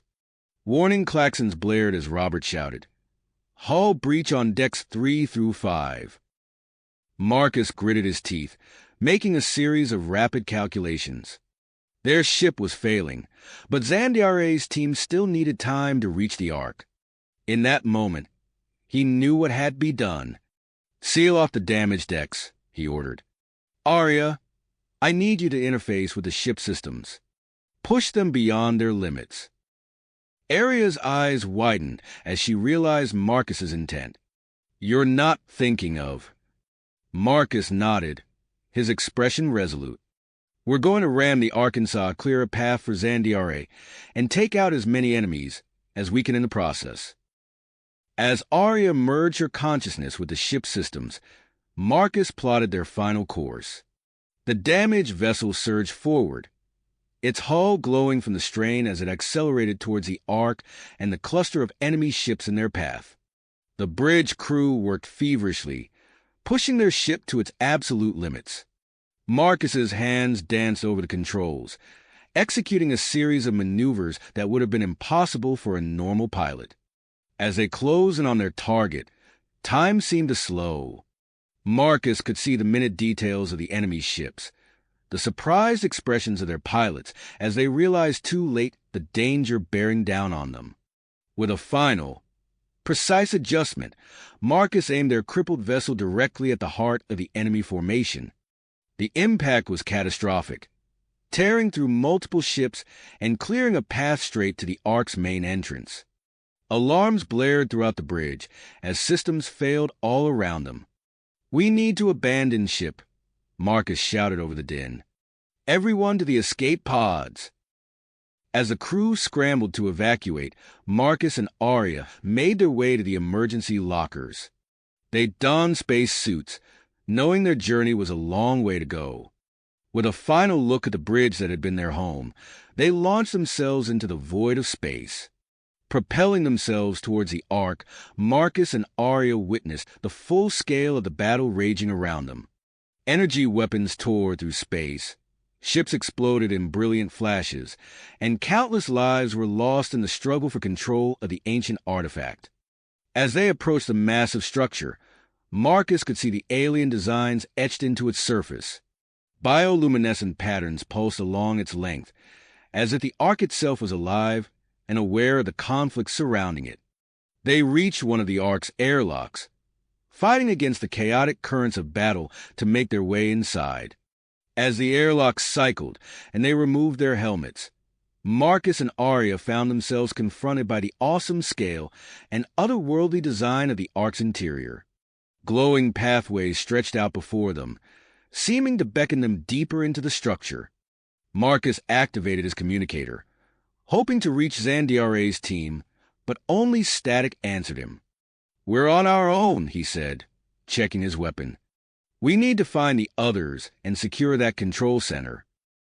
Arya nodded, her hybrid senses alert for any sign of danger. "I can feel the Ark's energy. It's incredible, unlike anything I've ever experienced." As they made their way deeper into the structure, They encountered pockets of resistance from various factions. Their combat skills, honed through their recent trials, allowed them to overcome these obstacles. But each engagement slowed their progress towards their goal. After fighting their way through a particularly challenging section, they found themselves before a massive doorway. The sounds of intense combat echoed from beyond. Marcus and Arya shared a look, knowing that whatever lay on the other side could determine not only their fate, but that of the entire galaxy. In a moment of shared vulnerability, they came together in a passionate kiss, drawing strength from each other. As they parted, Marcus saw the dedication burning in Arya's eyes, matching his own purpose. Without a word, they readied their weapons, prepared to face whatever challenges awaited them. With a nod to each other, they approached the door. It slid open silently, revealing a scene of chaos beyond. In the center of a vast chamber, Zandiare and her team were engaged in a fierce firefight with a group of heavily armed and genetically modified soldiers. And there, standing on a raised platform near what appeared to be the Ark's main control interface, was a figure Marcus recognized all too well. Zarkon, the rogue luminari leader, his body now twisted by extensive modifications, radiated power. As Zarkon turned to face the newcomers, his eyes locked with Marcus's. A sinister smile spread across his face, and Marcus knew that the true battle for the Celestial Ark was about to begin. A sinister smile spread across his face, and Marcus knew that the true battle for the Celestial Ark was about to commence. Without hesitation, Marcus and Arya charged into the chamber, their weapons raised and senses on high alert. The scene before them was chaos incarnate.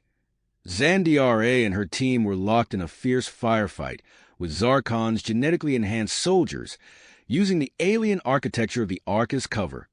At the center of the vast, circular room stood a pillar of pulsating energy, the Ark's main control interface. Zarkon loomed nearby, his body grotesquely altered by extensive modifications. His skin gleamed with a metallic sheen, and his eyes burned with an unnatural light as he attempted to interface with the Ark systems. Marcus caught Zandiare's eye and signaled a pincer movement. She nodded in understanding, directing her team to flank Zarkon's forces from the opposite side. Arya closed her eyes in concentration, and a shimmering energy barrier sprang to life around their allies, deflecting incoming fire. As they advanced, Marcus took in the alien design of the chamber. Bioluminescent patterns pulsed along the walls, responding to the conflict within. The floor seemed to shift and ripple, as if the Ark itself was alive and reacting to the battle. Zeldar broke away from the main group, making his way to a secondary control panel. His fingers flew over the alien interface as he input a complex sequence of commands, his face a mask of concentration. "I'm attempting to lock Zarkon out of the primary systems," he called out over the din of battle. "But I need time."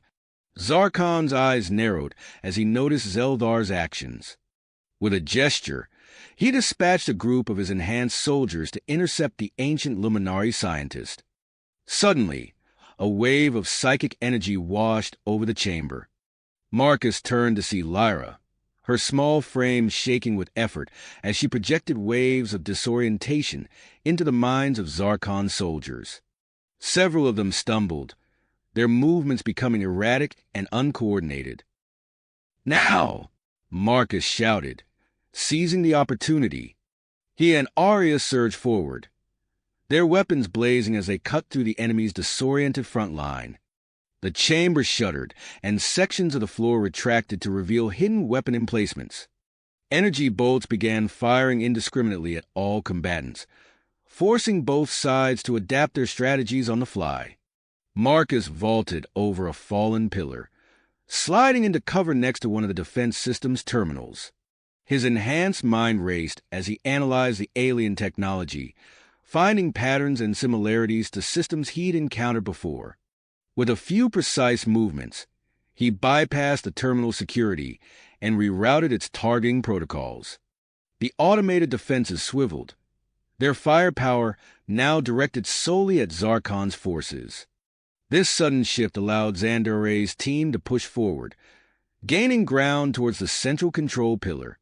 Zarkon snarled in frustration, his voice distorted by his modifications. Enough of this. He plunged his hands into the main control interface, his body absorbing massive amounts of energy. The entire chamber trembled as he began manipulating the Ark's fundamental functions. Gravity fluctuated wildly. Marcus found himself suddenly weightless, then slammed to the ground as the gravitational field intensified. Around him, friend and foe alike struggled to adapt to the rapidly changing conditions. Aria's voice cut through the chaos. "I can counteract it." Her hybrid physiology allowed her to partially negate the gravity fluctuations around her. She moved with fluid grace, providing stable anchor points for her teammates. Marcus pushed off from his cover, using the varying gravity to his advantage. He soared over a group of Zarkon soldiers, raining fire down upon them before landing in a controlled roll. As they fought their way closer to Zarkon, Marcus could see the full extent of his transformation. Tendrils of energy extended from the rogue luminari's body, connecting him to various points throughout the chamber. His form pulsed with power, the Ark's energy coursing through him like a living conduit. "Marcus," Zeldar's voice crackled over the comm. "I've managed to isolate a portion of the Ark systems. There's a vulnerability in Zarkon's connection, but someone needs to physically interrupt the energy flow between him and the central pillar." Marcus's eyes met Aria's across the battlefield. In that moment, they both understood the gravity of the situation and the risks involved. Without a word, they made their decision. "We're on it," Marcus replied, his voice steady despite the danger ahead. Together, they began their approach towards Zarkon, weaving through the chaos of battle and fluctuating gravity. Energy bolts sizzled past them, and the very air seemed to crackle with power. As they closed in on their target, Zarkon turned to face them, his eyes, now glowing pools of pure energy, fixed upon the pair. A sneer twisted his altered features as he raised a hand, crackling with the Ark's power. "You're too late," Zarkon's voice boomed, amplified by the Ark systems.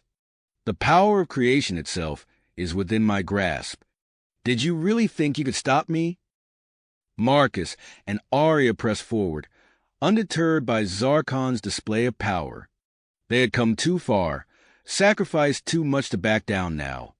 As they prepared to make their final push towards the central pillar, the fate of the stars hung in the balance, depending on their ability to sever Zarkon's connection to the ancient artifact. As they prepared to make their final push towards the central pillar, the fate of the stars hung in the balance, depending on their ability to sever Zarkon's connection to the ancient technology. Marcus and Aria exchanged a quick glance, their eyes conveying a silent agreement. They began their advance, weaving through the chaotic battlefield. The fluctuating gravity made each step unpredictable, forcing them to adapt their movements constantly. Energy discharges crackled around them, leaving scorch marks on the Ark's ornate walls. The air hummed with power, making their skin tingle and hair stand on end. As they drew closer to Zarkon, the rogue luminari leader noticed their approach. With a snarl, Zarkon thrust his arms forward, directing a massive surge of energy towards them. The air between them seemed to ignite, a wall of pure power racing towards Marcus and Aria. "Aria now!" Marcus shouted, diving to the side. Aria's eyes flashed with concentration as she raised her hands. A shimmering barrier of energy sprang to life before them, just as Zarkon's attack struck. The force of the impact sent them skidding backwards, their feet leaving deep grooves in the Ark's floor. As the energy dissipated, Marcus quickly assessed the situation. "Direct approach is too dangerous," he said, his voice low. "We need to flank him." He caught Xandaray's eye across the chamber and signaled for covering fire. She nodded, immediately directing her team to intensify their assault on Zarkon's position. Under the cover of the increased barrage, Marcus and Arya split up, each taking a different path around the chamber's perimeter. Marcus darted from cover to cover, using fallen debris in the Ark's shifting architecture to shield himself from enemy fire. As he moved, he watched Arya on the opposite side of the room. Her movements were fluid and graceful, her hybrid physiology allowing her to navigate the unstable gravitational field with ease. She vaulted over a floating section of floor, twisting in midair to avoid an energy blast from one of Zarkon's soldiers. Meanwhile, Zeldar's fingers flew over the secondary control panel, his face a mask of intense concentration. Sweat beaded on his forehead as he worked to undermine Zarkon's connection to the Ark. "I've isolated several key systems." Zeldar's voice crackled over the comm. "There are fluctuations in the energy tendrils. Use them." Marcus saw the opportunity immediately. The glowing strands of energy connecting Zarkon to the central pillar pulsed erratically, occasionally dimming. He timed his advance carefully, pushing forward during these moments of weakness. Across the chamber, Lyra had recovered enough to rejoin the fight. Her small frame trembled with effort as she projected powerful illusions into the minds of Zarkon's remaining soldiers. Marcus watched as several of them stumbled, firing at enemies that weren't there. Taking advantage of the confusion, Zandiari led her team in a coordinated push. They moved with practiced precision, securing a larger portion of the chamber and forcing Zarkon's forces to fall back. As Marcus and Arya closed in on Zarkon from opposite sides, they communicated through subtle gestures and shared looks. Years of working together had honed their ability to coordinate without words. Sensing the imminent threat, Zarkon began to draw even more power from the Ark. His body swelled, growing larger and more monstrous by the second. Crystalline structures erupted from his skin, and additional tendrils of energy snaked out from his form, seeking new connection points with the Ark. "Marcus, Arya," Zeldar's urgent voice cut through the din of battle. "Zarkon's increasing power draw is destabilizing the Ark's core. If we don't stop him soon, the energy release could destroy everything in this system." The urgency of the situation spurred Marcus into action. He watched the erratic gravity patterns, calculating his trajectory. With a burst of speed, he launched himself towards one of the energy tendrils connecting Zarkon to the central pillar. As he soared through the air, Marcus activated his luminari energy blade.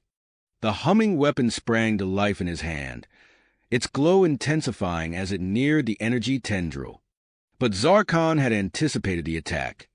With inhuman speed, he swung one of his mutated arms, swatting Marcus out of the air. The impact sent Marcus crashing into a nearby wall, the breath driven from his lungs. "Marcus," Arya's voice rang out, filled with concern. She didn't hesitate.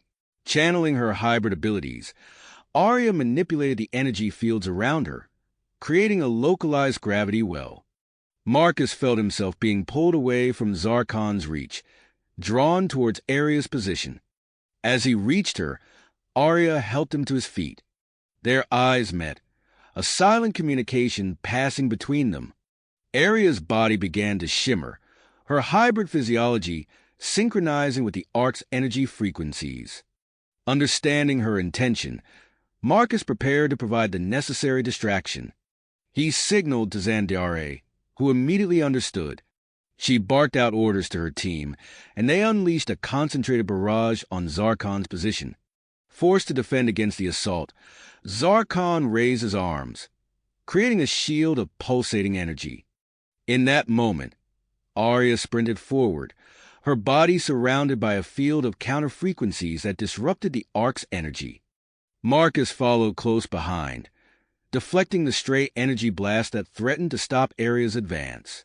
He activated a portable shield generator, the device humming to life just in time to intercept a powerful beam that would have struck Arya. As Arya neared Zarkon, The energy tendrils connecting him to the ark began to waver and destabilize. Zarkon's monstrous face contorted in a mix of fury and pain. He lashed out with a massive hand, but Arya ducked under the strike. With a final lunge, Arya made contact with Zarkon's mutated form. The moment they touched, a blinding surge of energy exploded outward. Marcus shielded his eyes, the world around him disappearing in a sea of white light. As the brilliance faded, Marcus blinked away the afterimages, desperately searching for Arya. He found her lying motionless on the floor, mere feet from where Zarkon had stood. Without hesitation, Marcus rushed to her side, his heart pounding in his chest. He cradled her unconscious form, checking for signs of life. To his immense relief, he felt the steady beat of her pulse beneath his fingers. Across the chamber, he saw Zarkon's body beginning to deteriorate, the monstrous transformations receding as his connection to the ark was severed. As the dust settled and the gravity stabilized, Marcus held Arya close, his eyes never leaving her face. The chamber fell quiet, save for the hum of the ark's systems and the occasional crackle of energy discharges. Around them, debris floated gently in the stabilizing gravity field, a testament to the intense battle that had just concluded. Lyra approached, her face etched with concern. She knelt beside them, placing a gentle hand on Arya's forehead. Marcus watched as Lyra's expression softened, her telepathic abilities sensing Arya's life force. "She's strong," Lyra said softly. "I can help stimulate her healing process." As Lyra worked, Marcus saw Arya's eyelids begin to flutter. Slowly, her eyes opened, focusing on his face. A weak smile tugged at her lips. "Did we win?" Arya whispered, her voice hoarse. Before Marcus could respond, Zeldar's urgent voice called out from the main control interface. "Marcus, Arya, you need to see this." Helping Arya to her feet, Marcus supported her as they made their way to the central pillar. The rest of the team gathered around, their faces a mix of awe and apprehension. Holographic displays sprang to life around them, filling the air with streams of alien data. The ark hummed with renewed energy, its primary systems powering up for the first time in millennia. "What's happening?" Marcus asked, his eyes darting between the displays. Zeldar's fingers danced over the controls, his expression a mix of excitement and concern. The battle triggered a hidden protocol. The ark is awakening, preparing to fulfill its true purpose. As they watched, the holographic displays coalesced into a massive star map of the galaxy. Certain sectors began to pulse with an ominous red light, while others glowed with a soft, comforting blue. "By the stars," Zandiare breathed, her eyes wide. "What does it mean?" Marcus tightened his grip on Arya, steadying them both as they faced the enormity of what lay before them. The celestial ark, awakened from its long slumber, stood poised to reshape their understanding of the galaxy and their place within it. As the ancient structure continued to power up, Marcus knew that their greatest challenges still lay ahead. The celestial ark, now fully awakened, began to pulse with an otherworldly energy that seemed to ripple through the very fabric of space-time. Suddenly, the holographic displays erupted into a dazzling array of colors and patterns. Streams of data cascaded through the air, coalescing into intricate helical structures that Marcus recognized as DNA strands. His eyes widened as he realized what they were witnessing. "By the stars," Zeldar breathed, his fingers flying over the control panels. "This is incredible. The ark is transmitting genetic data on a scale I've never seen before." Arya, still leaning on Marcus for support, reached out to touch one of the floating strands. As her fingers passed through the hologram, she gasped. "I can feel it," she whispered. "It's like the entire history of life in the galaxy is flowing through me." Zeldar nodded excitedly. That's exactly what it is.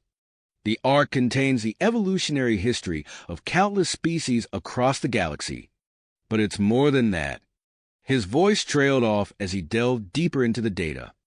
Marcus frowned, sensing there was more to this revelation. What is it, Zeldar? What else does the Ark do? The scientist looked up, his expression a mix of awe and concern. It's not just a repository of genetic information. The Ark was designed to guide evolution itself.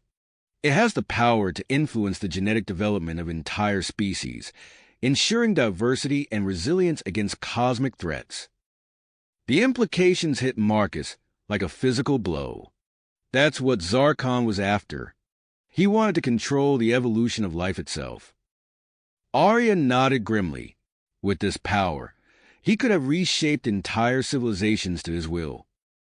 Before they could fully process this revelation, alarms began blaring throughout the chamber. Zandiare rushed to a nearby console, her fingers dancing over the controls. Multiple ships incoming, she called out.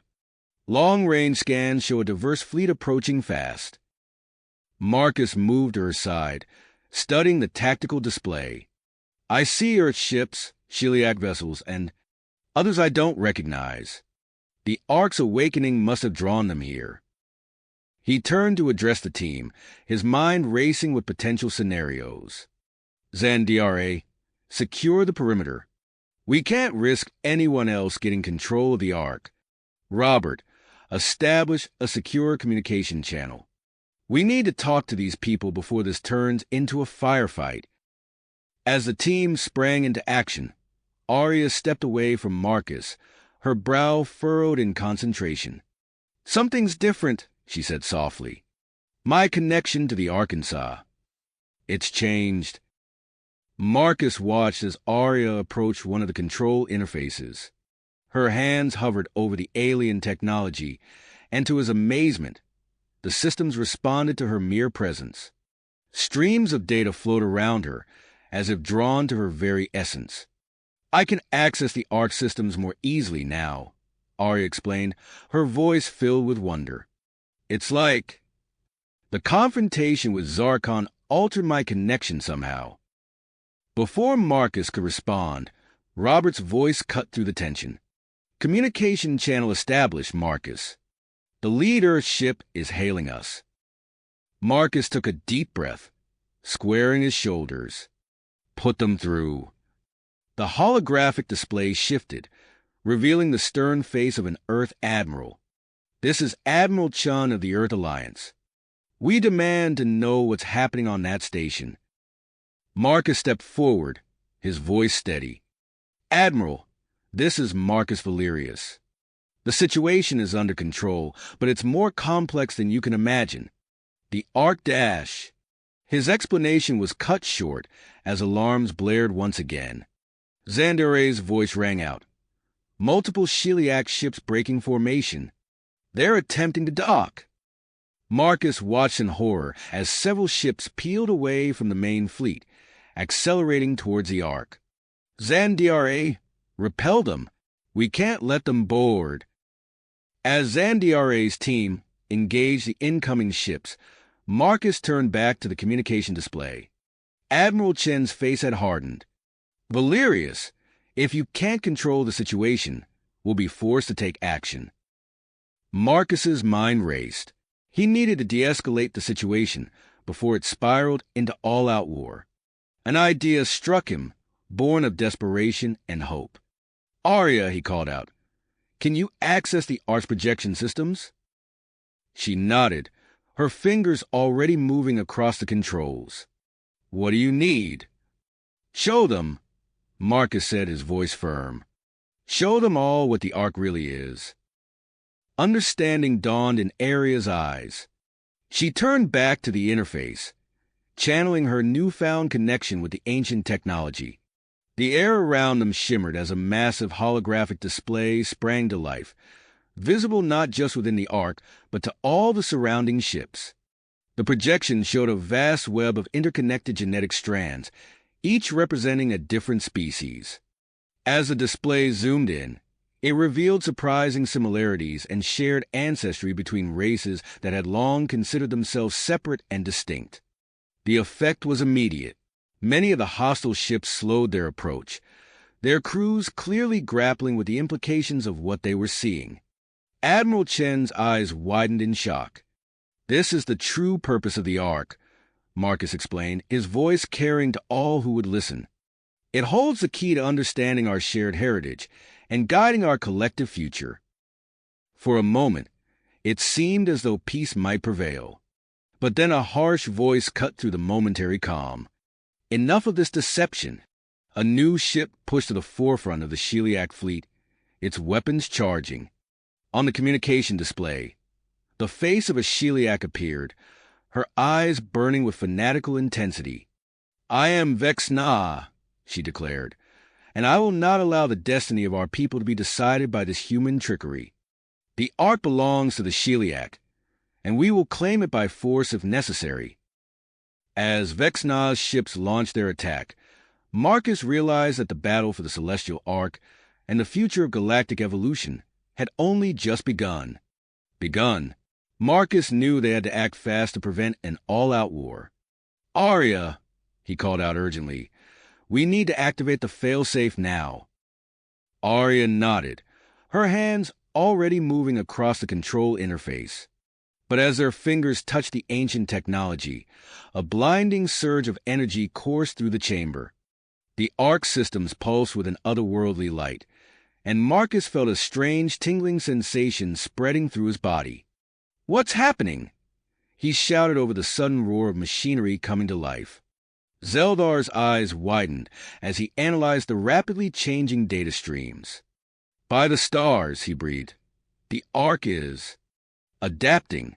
It's using your genetic signatures to reconfigure its systems." The central chamber shuddered violently, nearly throwing them off their feet. Holographic displays flickered and distorted, filling the air with a chaotic dance of light and information. The failsafe protocol they had intended to initiate was now beyond their reach, replaced by something entirely unexpected. Amidst the chaos, a familiar and unwelcome voice cut through the din. "You fools!" Zarkon snarled, his massive form lunging towards the central control interface. "You've given me one last chance to claim my destiny." Marcus reacted instinctively, hurling himself at the rogue luminari.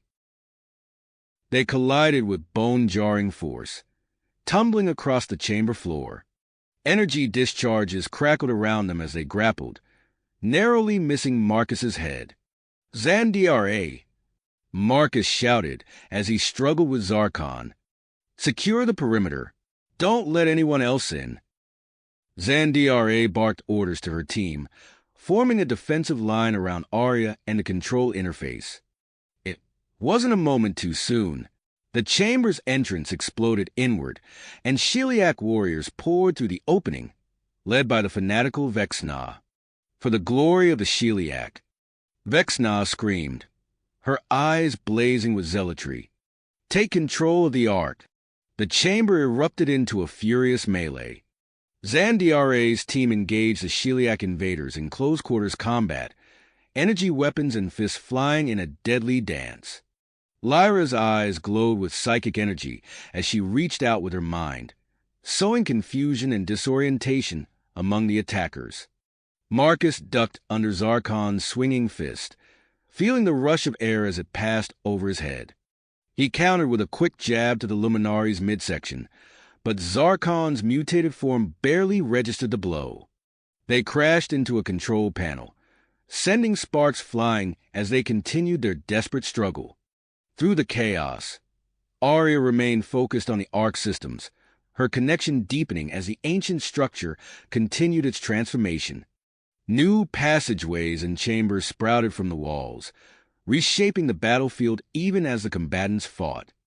"Marcus," Arya called out, her voice filled with awe and urgency. "The Ark is becoming a terraforming engine. It's going to modify the nearby planet." Marcus grunted as he blocked another of Zarkon's attacks. "What does that mean for us?" Before Arya could answer, The floor beneath Zarkon and Marcus shifted. A new chamber formed around them, its walls shimmering with strange energy. Zarkon's eyes widened in sudden fear as he realized what was happening. "No!" the luminari roared, but it was too late. The chamber sealed itself, and a stasis field enveloped Zarkon, freezing him in place. Marcus stumbled back, catching his breath. He placed his hand on the chamber wall, feeling a faint hum of recognition. The Ark had responded to his genetic signature, neutralizing the threat Zarkon posed. In the main chamber, the tide of battle had turned. Vexna's forces found themselves trapped by the Ark's shifting architecture, cut off from their retreat.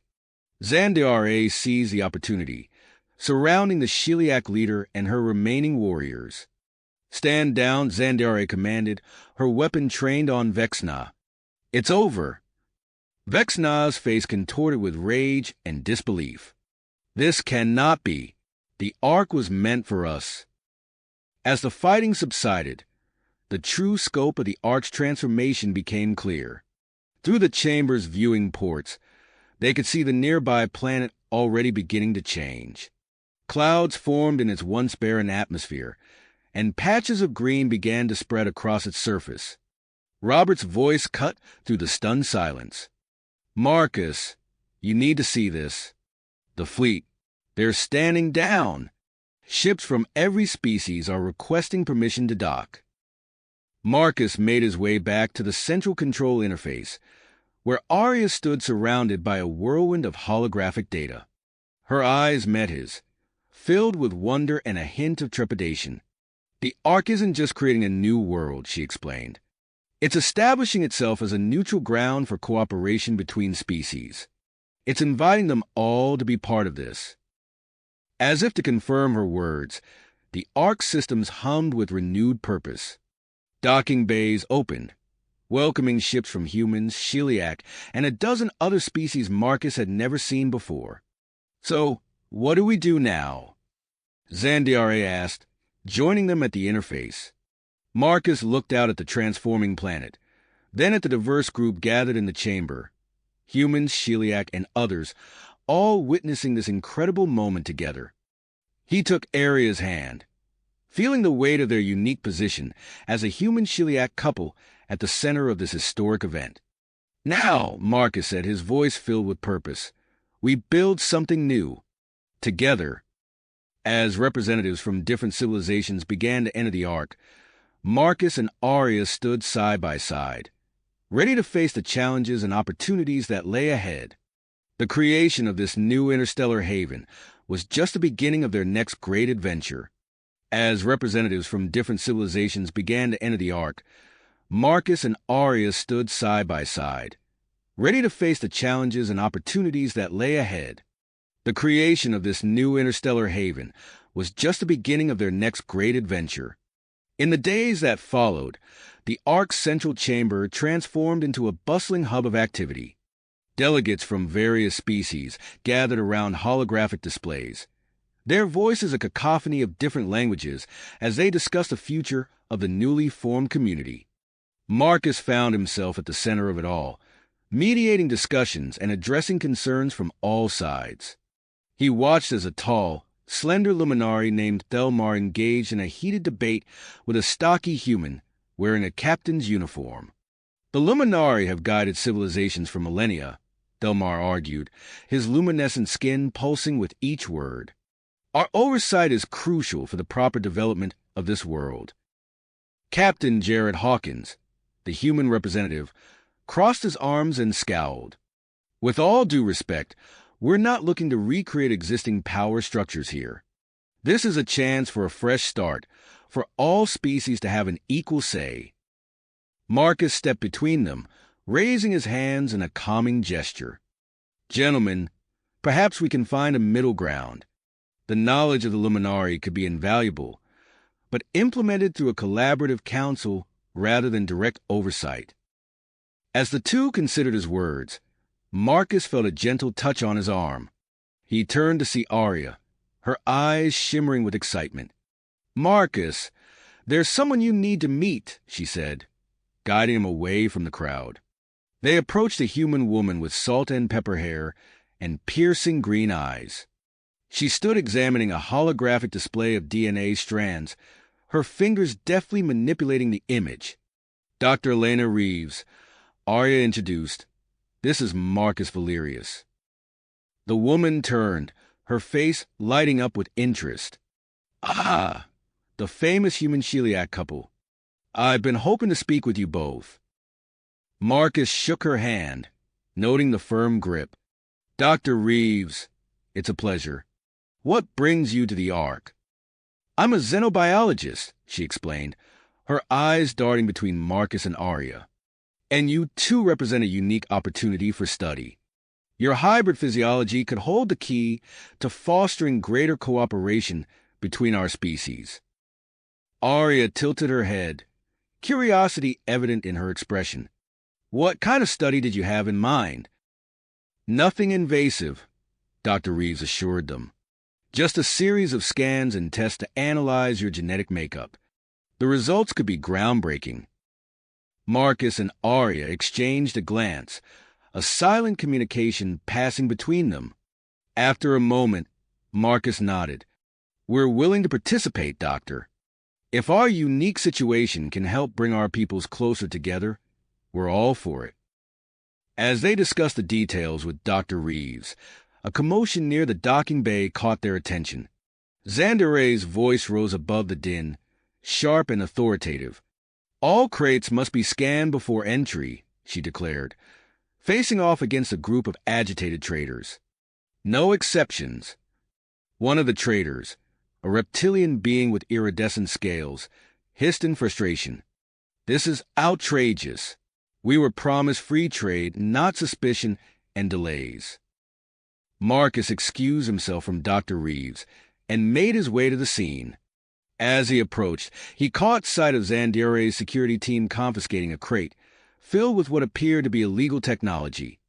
What's the situation, Xandere? Marcus asked, eyeing the angry traders warily. Xandere turned to him, her posture rigid. Attempted smuggling. Sir, we've had to implement stricter protocols to prevent this kind of activity. Marcus nodded, understanding the necessity, but also recognizing the potential for conflict. He addressed the gathered crowd, his voice calm but firm. I understand your frustration, but these measures are for the safety of everyone aboard the Ark. We're building something unprecedented here, and that requires trust and transparency from all parties. As he spoke, Marcus noticed Lyra standing at the edge of the crowd, her eyes closed and her face contorted in concentration. He made a mental note to check on her later, concerned about the strain her evolving abilities might be putting on her. Returning to the central chamber, Marcus found Robert and Zeldar hunched over a console, their expressions grave. What's wrong? Marcus asked, a sense of unease growing in his stomach. Robert looked up, his brow furrowed. The terraforming process on the planet, it's accelerating faster than we anticipated, and we're detecting some unusual energy fluctuations in the core. Zeldar nodded, his multiple eyes blinking in sequence. The transformation is progressing at an unprecedented rate. We may need to consider the possibility of unforeseen consequences. As if to underscore their words, a tremor ran through the Ark, causing the holographic displays to flicker momentarily. Marcus steadied himself against a nearby console, his mind racing with the implications of this new development. Before he could respond, alarms blared throughout the chamber. Robert's fingers flew across the console, his face pale in the pulsing red light of the emergency beacons. Multiple unidentified vessels entering the system, he reported, his voice tight with tension. They're approaching at high speed. Marcus felt the weight of command settle on his shoulders as he surveyed the suddenly chaotic chamber. The fledgling alliance they had worked so hard to build was about to face its first true test. Battle stations, he ordered, his voice carrying across the chamber. Xandere, prepare defensive measures. Robert, try to establish communication. As the Ark's inhabitants scrambled to respond to the threat, Marcus caught Aria's eye across the room. In that moment of shared understanding, they both knew that the peaceful progress they had made was now at risk. The next few hours would determine whether their dream of an interspecies haven would survive its baptism by fire. Fire, the peaceful progress they had made was now at risk. The next few hours would determine whether their dream of an interspecies haven would survive its baptism by fire. Marcus's voice cut through the chaos. Battle stations. Zandiare, prepare defensive measures. Robert, try to establish communication. As the Ark's inhabitants scrambled to respond to the threat, Marcus and Aria exchanged a knowing glance before rushing to the command center. The alarms blared in their ears as they arrived, greeted by a flurry of activity. Robert's fingers flew across the holographic interface, his face illuminated by the flickering displays. Sensors are picking up a fleet of heavily armed vessels. Their design, it's unlike anything we've seen before. Aria leaned in, her eyes widening as she recognized a familiar insignia on the approaching ships. The cosmic purists, she breathed. Vexna's warning was true. Marcus's mind focused as he processed the information. He tapped his communicator, his voice resonating throughout the Ark. Attention all personnel. This is not a drill. All non-essential staff, proceed to secure locations immediately. Zandare's image appeared on a nearby screen, her expression grim. Security teams are mobilizing. We're coordinating with representatives from all species to organize a unified defense. Good, Marcus nodded. Aria, can you interface with the Ark systems? We need to activate any dormant defensive capabilities it might have.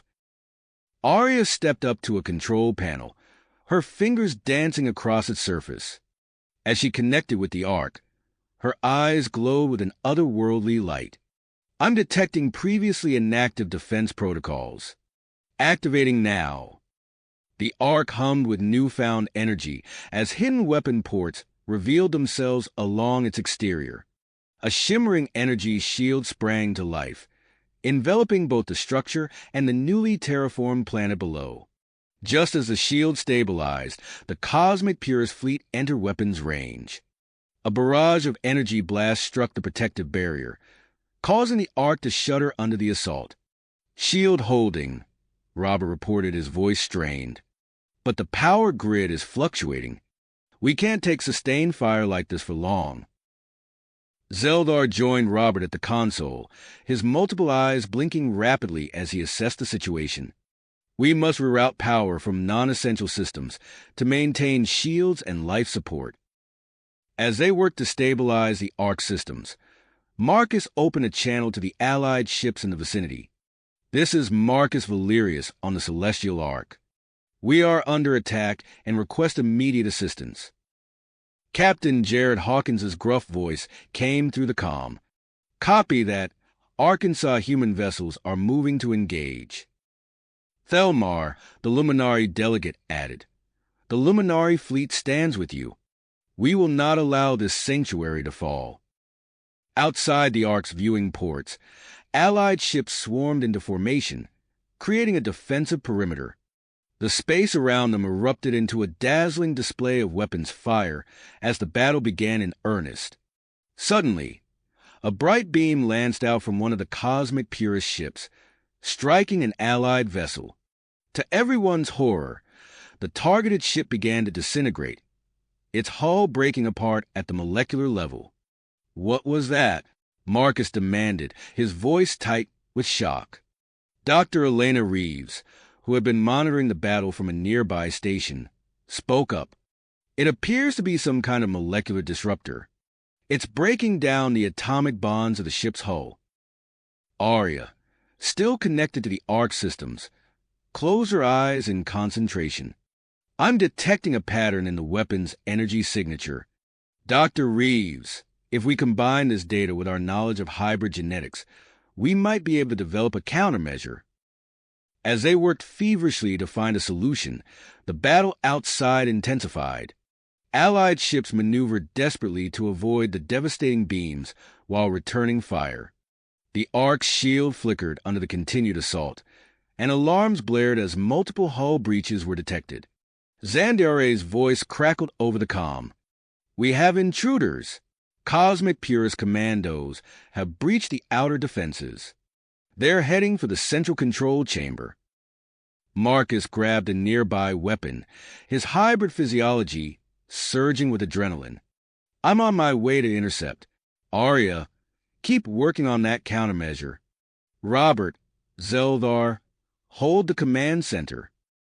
As Marcus raced through the Ark's corridors, he could hear the sounds of battle echoing through the structure. He rounded a corner to find Zandiare and her team engaged in close-quarters combat with the Cosmic Purist infiltrators. Energy weapons discharged, filling the air with the acrid smell of ozone. Marcus dove into the fray, his enhanced reflexes allowing him to dodge a barrage of shots. He returned fire, taking down 2 attackers in quick succession. As he fought alongside Zandiare, pushing the intruders back, Marcus caught sight of a figure moving past the battle lines. The man's determined stride and the way others deferred to him marked him as the leader. "Zandiare, hold this position," Marcus called out. "I'm going after their commander." He pursued the man through the twisting corridors of the Ark, their footsteps echoing in the chaos. As they neared the central control chamber, Marcus finally caught up to him. "Stop right there," Marcus shouted, his weapon trained on the intruder. The man turned, revealing a face etched with fanatical commitment. "Ah, the famous Marcus Valerius. I've been looking forward to meeting you." Marcus kept his aim steady. "And you are?" "Victor Kane," the man replied, a cold smile playing on his lips. "And I'm here to end this abomination you call progress." Before Marcus could respond, Kane lunged forward with inhuman speed. The two collided, their enhanced strength causing the deck plates to buckle beneath them as they grappled. As they fought, Kane's eyes blazed with hatred. "You don't understand what you're doing," he spat. "This interspecies collaboration, it's a threat to human purity. It must be stopped." Marcus blocked a vicious strike, countering with a swift kick. "You're wrong, Kane. This is the future, a chance for all species to grow together." Their battle carried them into the central control chamber, where Arya was still working frantically at the main console. She looked up in alarm as the 2 combatants crashed through the entrance. "Arya, watch out!" Marcus called out, narrowly dodging a blow from Kane. Kane's eyes locked onto Arya, recognition flashing across his face. "A hybrid," he snarled. "The very embodiment of what we're fighting against." As Marcus and Kane continued their brutal fight, alarms blared throughout the chamber. Robert's voice came over the comm, tinged with panic. "Marcus, we've got a problem. Our allies are taking heavy losses from that disruptor weapon." The battle hung in the balance as Marcus faced off against the fanatical leader of the Cosmic Purists, the fate of the Ark and its vision of interspecies unity hanging in the balance. Outside, the space battle raged on, with the Allied fleet struggling against the deadly new weapon. The next few moments would determine whether their dream of a unified future would survive or be shattered among the stars. Stars and scattered among the floating debris of their hopes and dreams. Marcus dodged another of Kane's vicious strikes, his enhanced reflexes allowing him to narrowly avoid a blow that would have crushed his windpipe. The 2 men grappled, their superhuman strength causing the deck plates to groan beneath them. "Arya, how close are we to a countermeasure?" Marcus called out, his voice strained as he struggled against Kane's iron grip. Arya's fingers flew across the console, her eyes glowing with an otherworldly light as she interfaced with the Ark systems. "Almost there. I need just a few more seconds." Kane's eyes blazed with fanatical hatred as he redoubled his efforts to overpower Marcus. "You're too late," he snarled. Your abomination of a sanctuary will be reduced to atoms, along with your misguided dream of unity. Before Kane could press his advantage, a blinding flash of light erupted from the console where Arya stood. The hybrid's eyes pulsed with energy as she turned to face the combatants. "It's done!" she exclaimed. "Marcus, I've uploaded the countermeasure to our fleet's weapon systems." Kane's momentary distraction was all Marcus needed. He broke free from the cosmic purist leader's grasp and delivered a powerful kick that sent Kane stumbling backward. "Robert, deploy the countermeasure now," Marcus ordered through his comm link. Outside, the space battle took a dramatic turn. The Allied ships, armed with the newly developed countermeasure, fired a barrage of modified energy pulses at the cosmic purist fleet. The deadly molecular disruptor beams flickered and died as they encountered the pulsing energy fields generated by the Allied weapons. With their primary advantage neutralized, the cosmic purist ships found themselves outmatched. One by one, they began to retreat, their formation breaking apart under the renewed assault from the Allied fleet. Inside the Ark, Kane realized his plans were unraveling. With a snarl of frustration, he lunged at Arya, recognizing her as the key to their defeat. Marcus intercepted him, tackling the cosmic purist leader to the ground. The two men rolled across the floor, trading blows that would have incapacitated normal humans. As they fought, Zandiare burst into the control room with a team of security personnel, their weapons trained on the combatants. "Stand down, Kane," Zandiare commanded. "Your forces are in retreat. It's over." Kane, his face contorted with rage, made one last desperate attempt to break free from Marcus's hold. But the hybrid's superior strength prevailed, and Kane found himself pinned to the ground, surrounded by the very beings he had sought to destroy. As Kane was secured and led away, Marcus turned to Arya, his expression a mix of relief and concern. "Are you all right?" Arya nodded, her eyes returning to their normal hue as she disconnected from the Ark systems. "I'm fine, but we can't let our guard down yet.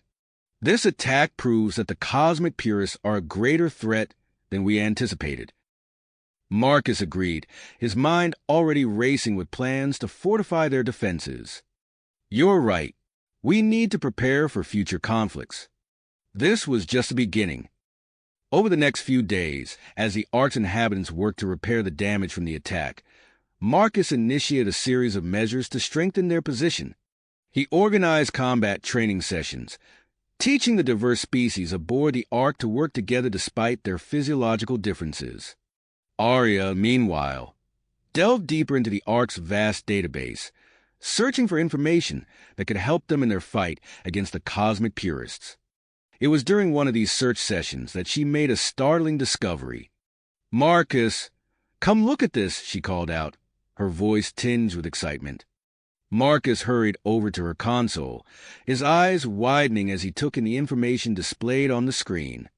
"Is this what I think it is?" Arya nodded, her fingers dancing across the interface as she brought up more data. "It's an encrypted file about a secret luminari research outpost called Haven Prime. According to this, they were working on advanced genetic engineering projects before contact was lost decades ago." Marcus leaned in closer, his mind racing with the possibilities. "If we could access their research, it might give us an edge against the cosmic purists. We need to investigate this outpost." Within hours, Marcus had assembled a small team consisting of himself, Arya, Zandiare, and Dr. Elena Reeves. They prepared a modified scout ship, equipping it with the latest cloaking technology developed by the Ark's engineers. As they made final preparations for their departure, Marcus addressed the gathered crew in the docking bay. "Zeldar Robert, I'm leaving you in charge of the Ark's defenses. Stay alert and be ready for anything." The two nodded solemnly, understanding the weight of their responsibility. As Marcus turned to board the scout ship, he felt a hand on his arm. It was Lyra, her eyes filled with concern. "Be careful out there," she said softly. "My abilities," They're telling me that you're heading into something bigger than you realize. Marcus squeezed her hand reassuringly. We'll be cautious. Keep working on developing your powers while we're gone. We'll need every advantage we can get in the fights to come. With a final nod to the assembled crew, Marcus joined his team aboard the scout ship. As the docking bay doors opened, revealing the star-studded expanse of space, he couldn't shake the feeling that this mission would change everything. The scout ship detached from the Ark and engaged its engines, quickly disappearing into the void. As they set course for the coordinates of Haven Prime, Marcus gazed out at the sea of stars, wondering what secrets and challenges awaited them in the depths of space. Little did they know that their journey to Haven Prime would uncover not just advanced technology and research, but a group of hybrid beings that would reshape their understanding of their own potential and the future of interspecies cooperation. As they traveled through the darkness of space, the team remained unaware that they were on the cusp of a discovery that would alter the course of their struggle against the cosmic purists and redefine the very nature of their mission. Struggle. As the scout ship hurtled through the void, Marcus couldn't shake the feeling that they were on the precipice of something monumental. The journey to Haven Prime proved perilous, but the team's diverse skills allowed them to overcome each obstacle. Upon arriving, they discovered not just advanced technology and research, but a thriving community of hybrid beings. These hybrids, products of the luminari's groundbreaking genetic engineering, possessed abilities that surpassed even Marcus's enhanced physiology. After tense negotiations and a demonstration of their shared values, Marcus convinced the Haven Prime hybrids to join them aboard the Ark. The integration of these new allies marked a turning point in their mission. Weeks later, the Ark buzzed with renewed energy and purpose. Marcus strode through the bustling corridors, nodding to passing crew members of various species. He entered the newly established Collaborative Projects Hub, where representatives from different races work side by side on ambitious initiatives. How's progress on the defense system? Marcus asked, approaching a group huddled around a holographic display. A Sheliak engineer, its translucent form shimmering, responded, "We've successfully integrated our adaptive materials with the luminari energy matrix. The human strategic algorithms are providing unprecedented tactical flexibility." Marcus studied the rotating model of their prototype, noting the seamless blend of technologies. Excellent work. This could be the edge we need against the cosmic purists. Meanwhile, in the genetics lab, Arya and Dr. Elena Reeves pored over data streams flowing across their screens. Arya's eyes glowed faintly as she processed the information at superhuman speeds. "Elena, look at this," Arya said, highlighting a section of genetic code. "I think we've found the key to enhancing interspecies compatibility." Dr. Reeves leaned in, her expression shifting from concentration to excitement. "This could revolutionize our understanding of hybrid genetics.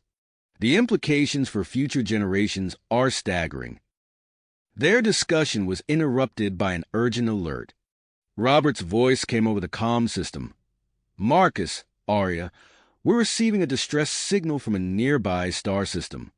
It's a mixed-species colony under attack by cosmic purist forces." Marcus's teeth gritted. "Assemble a rescue team. We'll take the new ship with the prototype defense system." Within the hour, Marcus stood in the docking bay, addressing a diverse group of volunteers. Zandiare and Lyra Prime, along with others from various species, listened intently. "This mission is more than a rescue," Marcus said, his voice carrying across the bay. "It's a statement. We stand united against those who would divide us." The team boarded the sleek, newly retrofitted ship.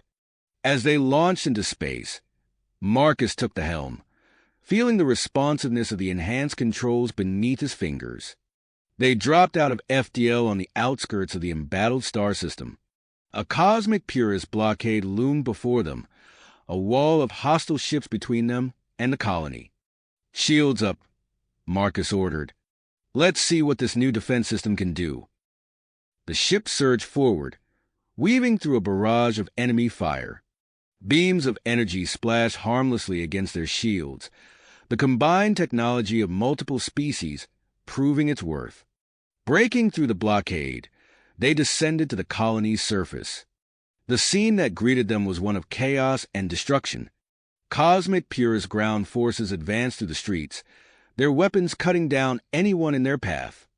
Marcus led a group to engage the enemy directly, his enhanced reflexes allowing him to dodge incoming fire while returning precise shots. Zandiare coordinated with the colony's defenders, her tactical acumen turning the tide in several key locations. Lyra Prime's telepathic abilities proved invaluable. Her voice echoed in the minds of the team. There's a group of colonists trapped in a building to the north. They're surrounded by Purist forces. As they fought their way through the war-torn streets, Marcus encountered a figure that stood out among the cosmic Purist soldiers. The man's bearing and the deference shown to him by others marked him as a leader. "I am Aldrich Voss," the man announced, raising a weapon that hummed with ominous energy. "And you, Marcus Valerius, are an affront to human purity." Marcus dodged Voss's first shot, closing the distance between them. "Your ideology is a dead end, Voss. The future lies in unity, not division." The two engaged in fierce hand-to-hand combat, their enhanced strengths evenly matched. They crashed through walls and leaped across rubble-strewn streets, each seeking an advantage. As they fought, Voss spat out his vision of the future. "This colony is just a beginning. We'll cleanse the sector of all mixed-species aberrations." Marcus landed a powerful blow, sending Voss stumbling backward. "Not if we have anything to say about it." Their battle raged on, a microcosm of the larger conflict unfolding around them. The fate of the colony, and perhaps the future of interspecies cooperation, hung in the balance as Marcus and his team fought to repel the cosmic Purist assault. Invasion. As the dust settled from their victorious battle against the cosmic Purist forces, Marcus and his team returned to the Ark, their minds already racing with plans for the next phase of their struggle. The docking bay bustled with activity as the rescue team disembarked. Marcus noticed a palpable energy in the air, a mix of excitement and tension that hadn't been present before their mission.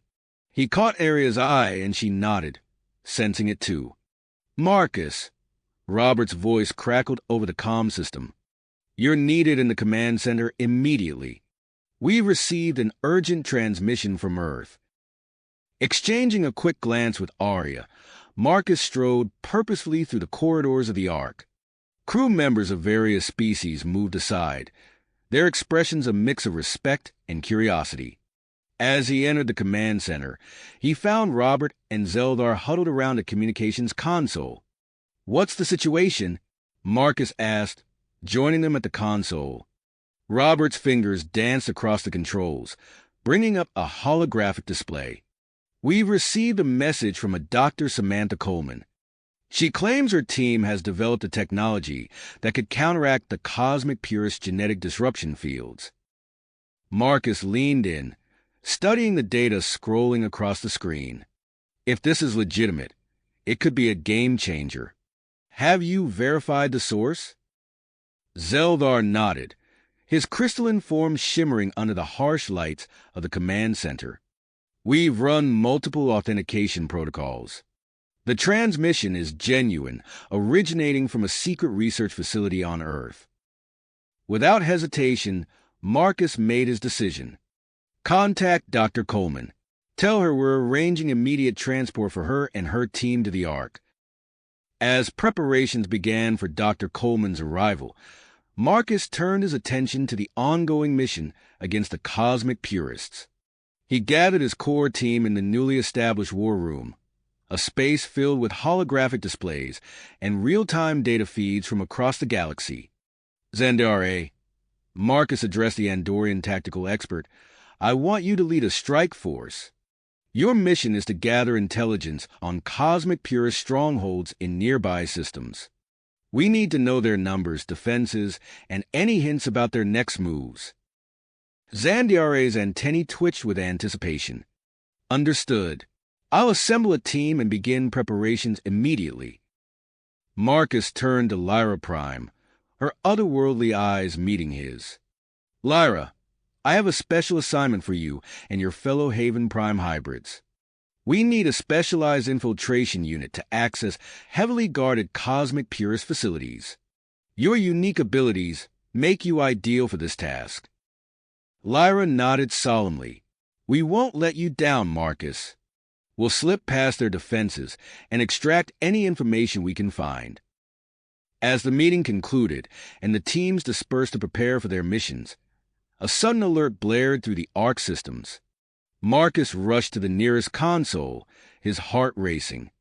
Report, he commanded. Aria's voice came through, tinged with urgency. Our long-range sensors have detected a massive energy surge in a distant sector.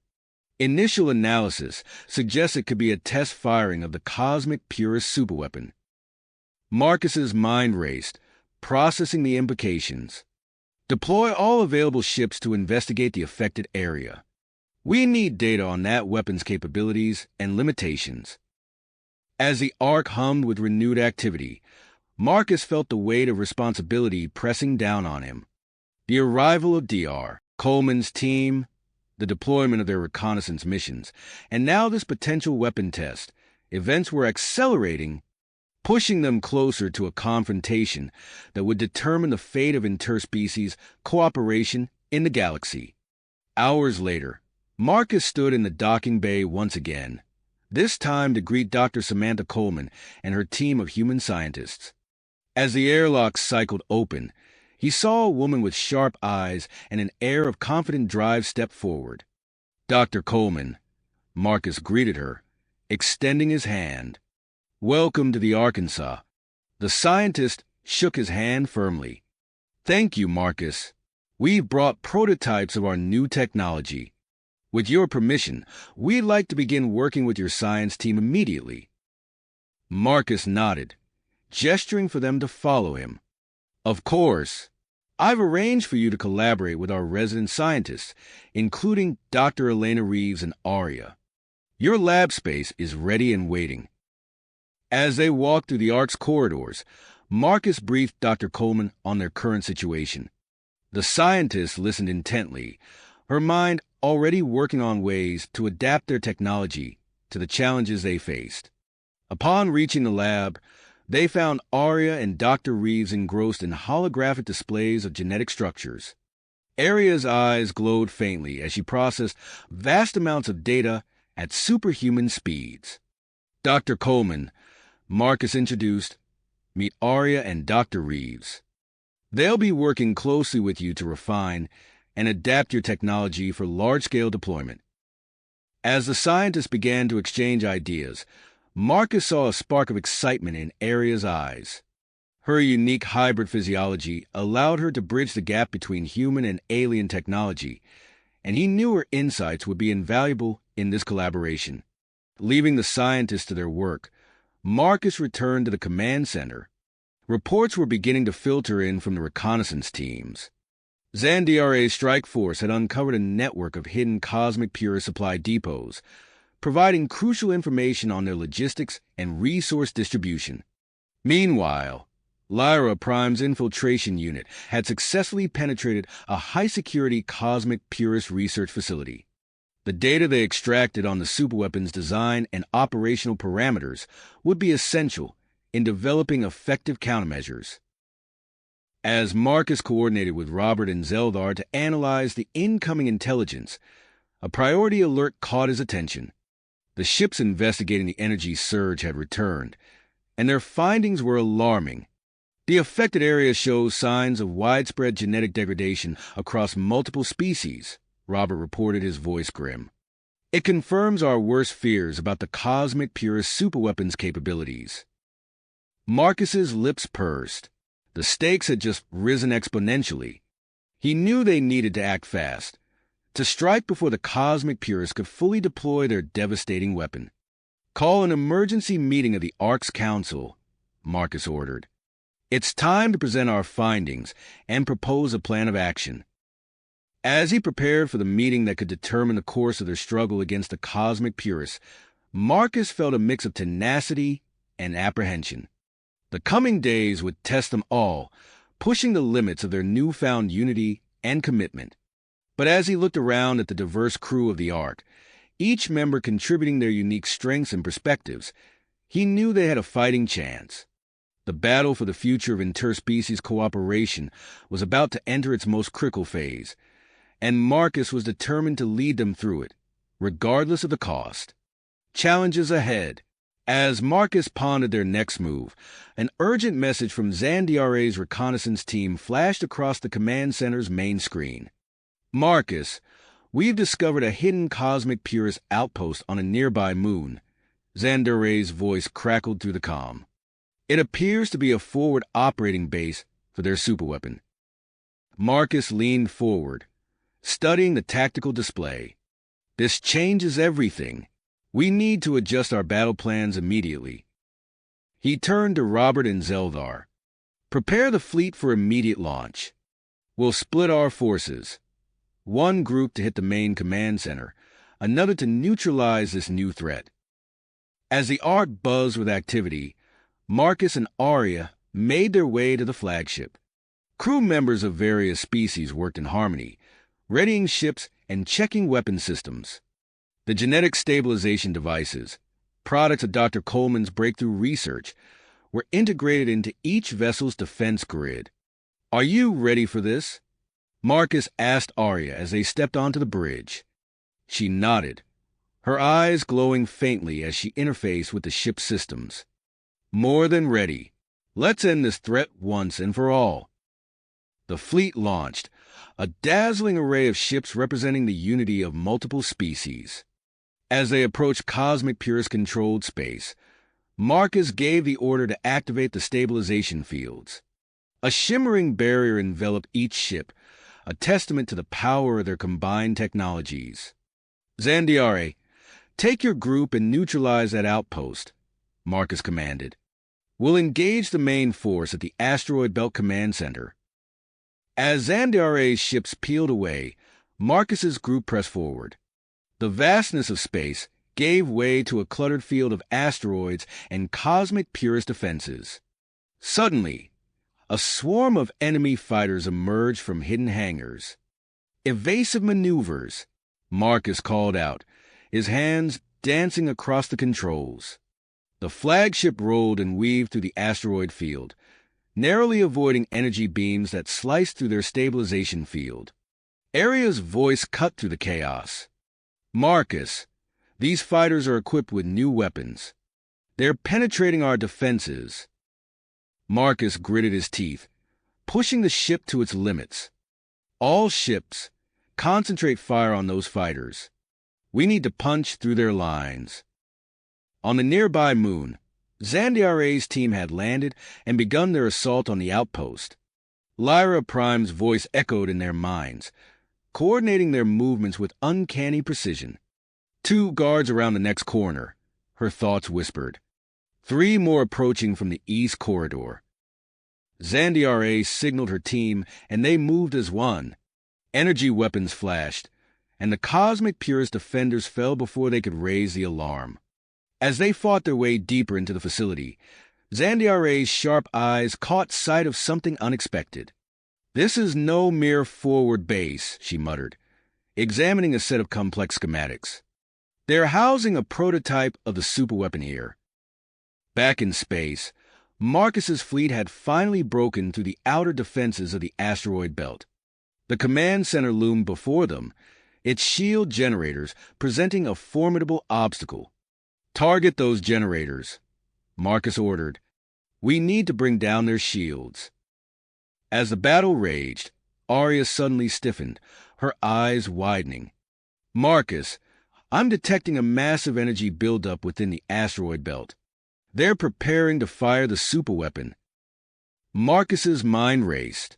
All ships, divert all available power to your stabilization fields. Brace for impact. A blinding wave of energy erupted from the heart of the asteroid belt, washing over the fleet. Ship after ship flickered and went dark, their systems overloaded by the strain. On the flagship's bridge, Marcus and Arya shared a grim look. The battle had only just begun, and already the cost was mounting. But as they watched their allies regrouping, tenacity shone in their eyes. The destiny of the universe hung in the balance, and they would not falter now. The flagship systems flickered back to life, the stabilization field holding against the onslaught of the cosmic purist superweapon. Marcus exhaled, his fist clenched on the control panel. "Status report," he commanded, his voice steady despite the chaos around them. Arya's eyes glowed as she processed the incoming data. Minimal casualties. The stabilization fields held for most of our fleet. Zandiare's team has successfully neutralized the prototype weapon on the moon. Marcus nodded, a grim smile crossing his face.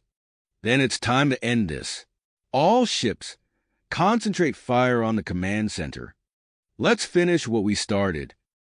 The battle raged on, but with the cosmic purist superweapon neutralized and their command structure in disarray, the outcome was inevitable. As the last of the enemy defenses crumbled, Marcus ordered the final assault on the asteroid belt command center. Hours later, Marcus stood in the captured facility, surrounded by the signs of their hard-fought victory. Cosmic purist leaders, including the infamous Victor Rask, were being led away in restraints. "It's over," Arya said, appearing at his side. "We've won." Marcus shook his head. "No, we've only just begun." The journey back to the Ark was filled with a mixture of exhaustion and elation. As they docked, cheers erupted from the assembled crowd. Species from across the galaxy celebrated together, their differences forgotten in the face of their shared triumph. But Marcus knew the work was not nearly finished. In the days that followed, he immersed himself in the task of consolidating their victory and planning for the future. In the Ark's main laboratory, Marcus found Dr. Coleman deep in discussion with Arya and Dr. Reeves. Holographic displays of complex molecular structures floated around them. "How's the research progressing?" Marcus asked, stepping into the room. Dr. Coleman's eyes lit up. "Remarkably well. By combining our techniques with Arya's unique physiology and the Ark systems, we've made a breakthrough in the stabilization field technology." Arya nodded, her eyes glowing faintly as she interfaced with the lab's computers. "We've increased efficiency by 300% and expanded the coverage area significantly. This could change everything." Marcus felt a surge of hope. "Excellent work, all of you. This could be the key to protecting more worlds from genetic degradation." As he left the lab, Marcus made his way to the security wing, where Zandiare was overseeing the integration of captured cosmic purist soldiers into the Ark's rehabilitation program. "How are they adapting?" Marcus asked, watching as a group of former purists engaged in a cultural exchange session with members of various alien species. Zandiare's antennae twitched thoughtfully. "It's a slow process, but we're seeing progress. Many of them are beginning to question the beliefs they once held so firmly." Marcus nodded, his mind already moving to the next challenge.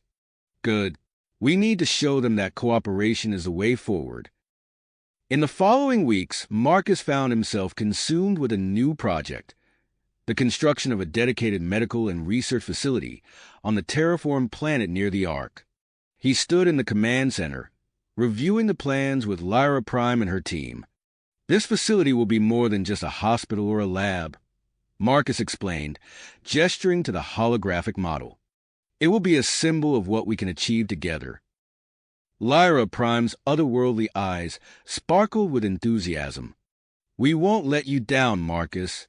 This project will showcase the best of what interspecies cooperation can accomplish."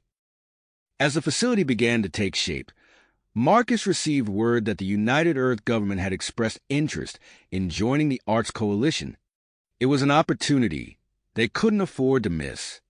"We need to show them what we've achieved," Marcus told Arya as they prepared for the diplomatic mission to Earth. "And who we are."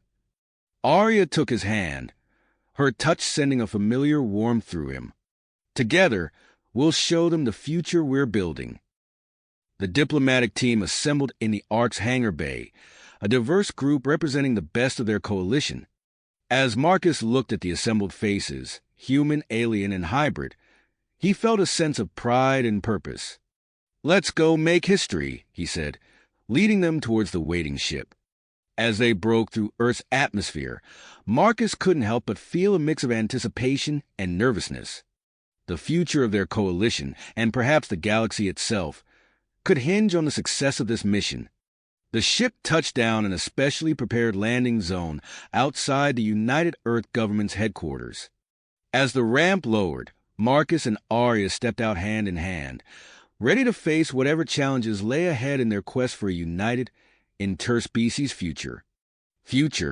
As they prepared to disembark, Marcus received an urgent message from Dr. Coleman. "Marcus, you need to see this immediately," the scientist's voice crackled through the comm. Intrigued, Marcus and Arya made their way to the ship's laboratory. Dr. Coleman stood before a holographic display, his eyes wide with excitement. "We detected an anomaly," he explained, gesturing to the swirling data before them. "An energy signature unlike anything we've encountered before. It's coming from a distant star system." Marcus leaned in, studying the readouts. "What do you think it is?" "We're not sure," Dr. Coleman admitted. "But based on these readings, it could be artificial in origin. Possibly some kind of ancient space station."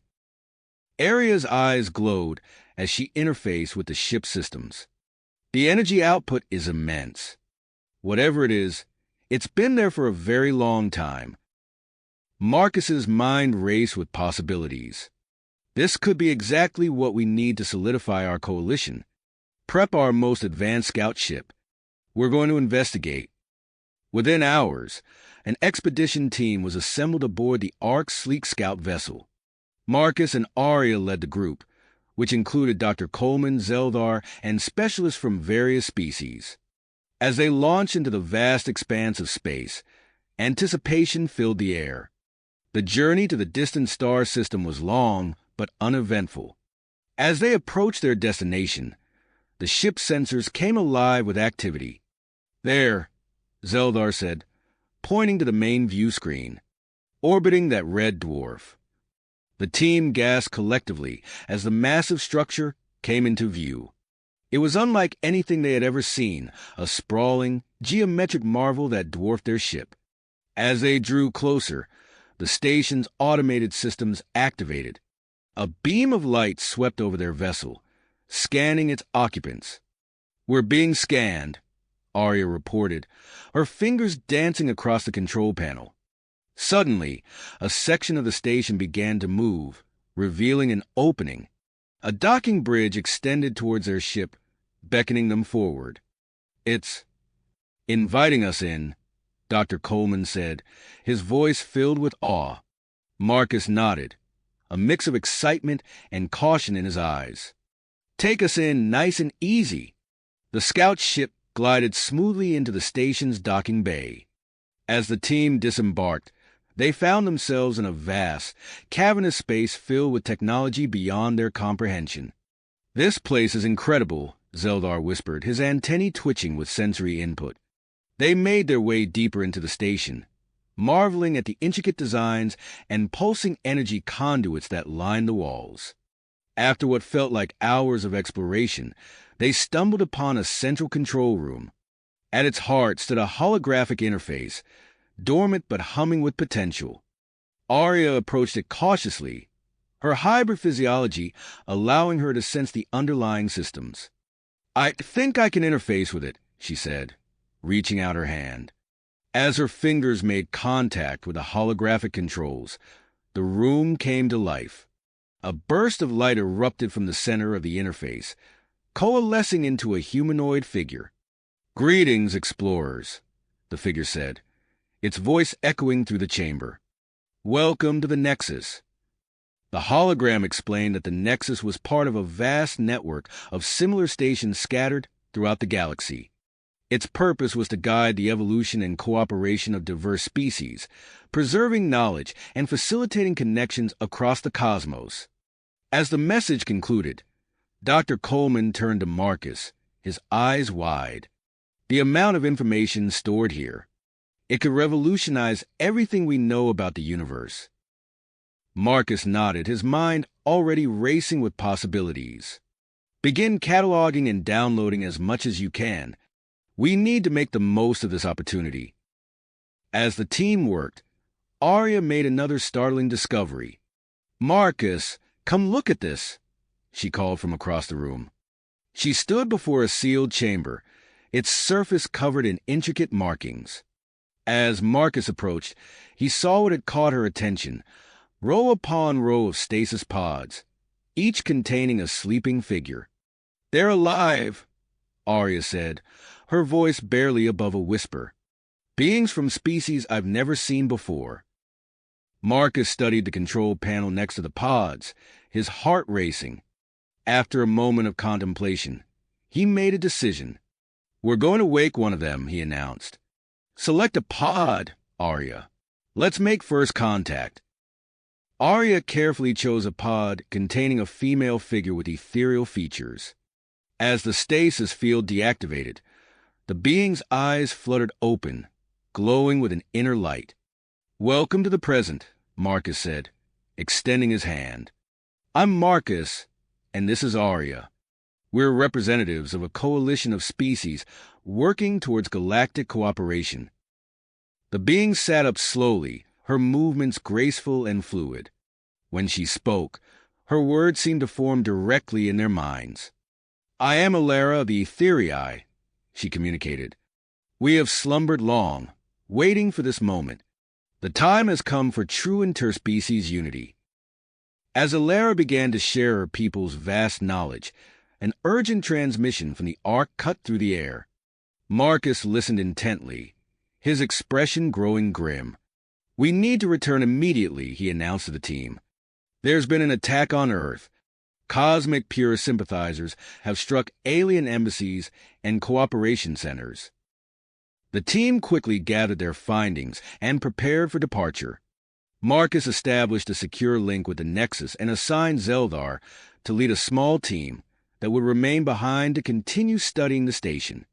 As they boarded the scout ship, Alara approached Marcus and Arya. "I would like to accompany you," she said. "Perhaps my perspective can help bridge the divide between your peoples." Marcus nodded, recognizing the potential value of her ancient wisdom. "Welcome aboard, Alara. We'll need all the help we can get." The scout ship detached from the Nexus, its engines humming with newfound power. As they prepared to activate the prototype interstellar drive discovered within the station, Marcus turned to his diverse crew. "What we've found here changes everything," he said, his voice filled with dedication. "Now, let's go put it to use and show the galaxy what true cooperation can achieve." The ship surged forward, leaving the Nexus behind as it hurtled towards a future full of both promise and peril. The ship surged forward, leaving the Nexus behind as it hurtled towards a future full of both promise and uncertainty. As they approached the Ark, Marcus's comm unit buzzed with an urgent transmission. "Marcus, we have a situation."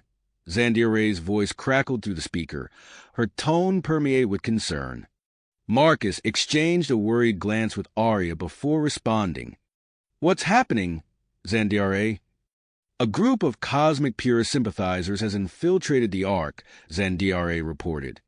"They're attempting to sabotage key systems and incite unrest among our diverse inhabitants." Marcus's teeth gritted as he processed the information.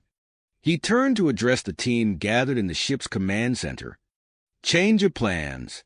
We need to split up to handle both crises simultaneously." He quickly divided the group, assigning roles and responsibilities.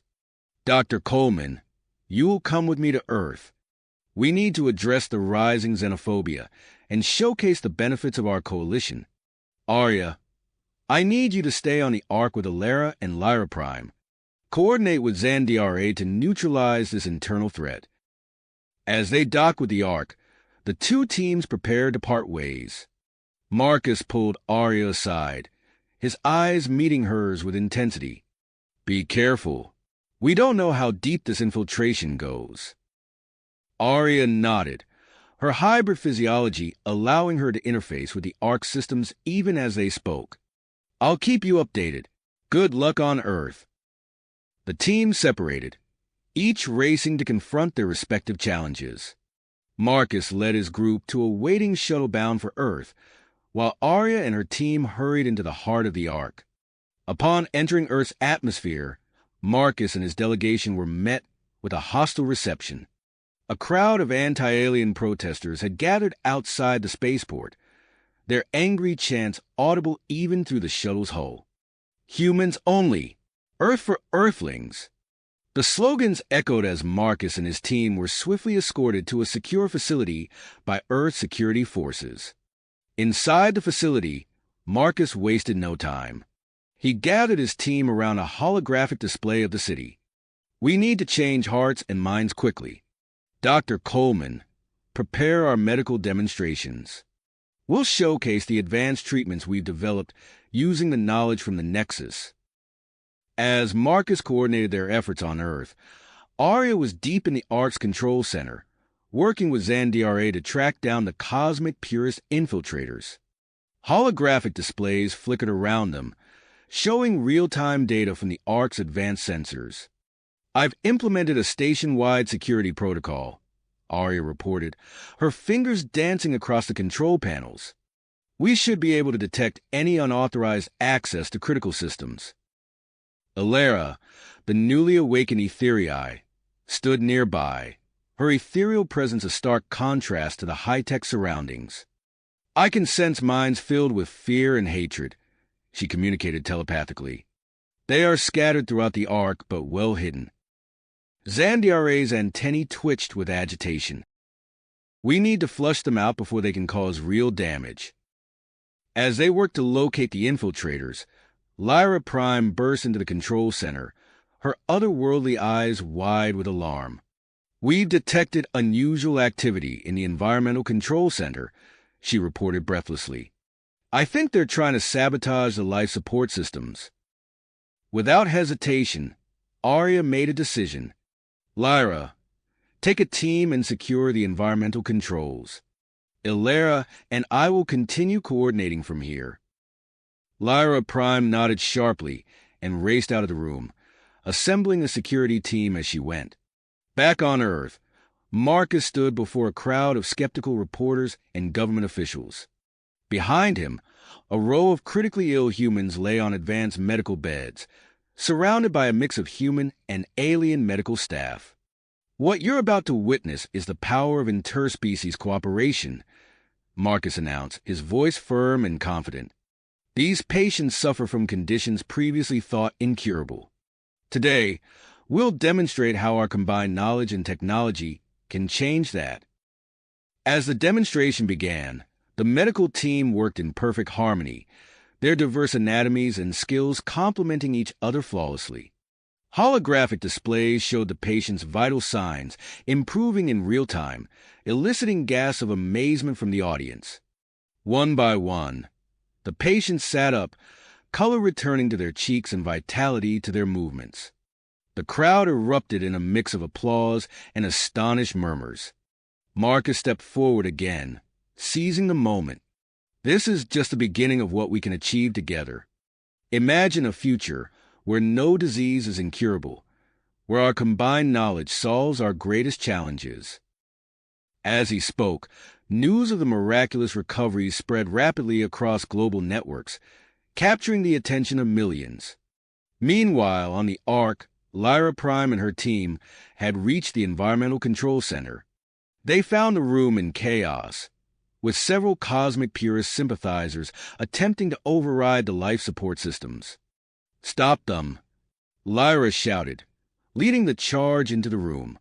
A fierce confrontation erupted, with both sides fighting desperately for control of the vital systems. In the midst of the struggle, one of the saboteurs managed to activate a failsafe, causing a cascade of malfunctions throughout the environmental controls. Lyra Prime, seeing the danger, leaped towards the main control panel. She input a complex series of commands, her fingers moving with incredible speed. As she worked, a stray energy blast from one of the saboteurs' weapons struck her, leaving a searing wound across her shoulder. Despite the pain, Lyra continued her work, finally managing to stabilize the systems and prevent a catastrophic failure. As the last of the saboteurs were subdued, she slumped against the control panel, exhausted but victorious. In the Ark's control center, Arya and Alara had been monitoring the situation closely. "Lyra's done it," Arya reported, relief evident in her voice. "The environmental systems are secure." Alara nodded, her ethereal form shimmering slightly. "But I sense more minds filled with hatred. The threat is not yet over." Arya's eyes narrowed with drive. "Then we need to take more drastic action." She turned to Alara, an idea forming in her mind. "You said you can sense their minds. Can we use that to our advantage?" Alara tilted her head, considering the possibility. "Perhaps, with your hybrid physiology and my telepathic abilities, we might be able to create a temporary psychic network linking the minds of key personnel. That could give us the edge we need to coordinate our efforts and root out the remaining infiltrators." Arya agreed. As they began to implement their plan, Marcus was preparing for a global broadcast from Earth. He stood before a bank of cameras, the weight of the moment heavy on his shoulders. "People of Earth," he began, his voice calm and reassuring. "I come to you today not just as a representative of an alien coalition, but as a fellow sentient being who shares your hopes and fears for the future." As Marcus continued his address, revealing carefully selected information about the Nexus and its potential to solve humanity's most pressing problems, the broadcast cut to testimonials from the patients who had benefited from the interspecies medical treatments. The impact was immediate and profound. Social media exploded with discussions, debates, and expressions of hope. Public opinion began to shift, with many who had been skeptical now open to the possibilities of interspecies cooperation. Back on the Ark, Arya and Alara's psychic network had proven incredibly effective. Working in unprecedented harmony, the Ark security forces quickly identified and apprehended the remaining cosmic purist sympathizers. As the immediate threat subsided, Arya received an urgent communication from Zeldar at the Nexus. His holographic image appeared before her, his expression a mix of excitement and concern. "Arya, something's happening here," Zeldar reported, his antennae twitching nervously. "The Nexus has initiated some kind of automated protocol. It's powering up its propulsion systems." Arya's eyes widened in surprise. "What do you mean? Where is it going?" Zeldar shook his head. "We don't know. The station appears to be preparing for travel to an unknown destination. We need help to understand and possibly stop this process." As Arya processed this new development, she realized the challenges they faced were not nearly finished.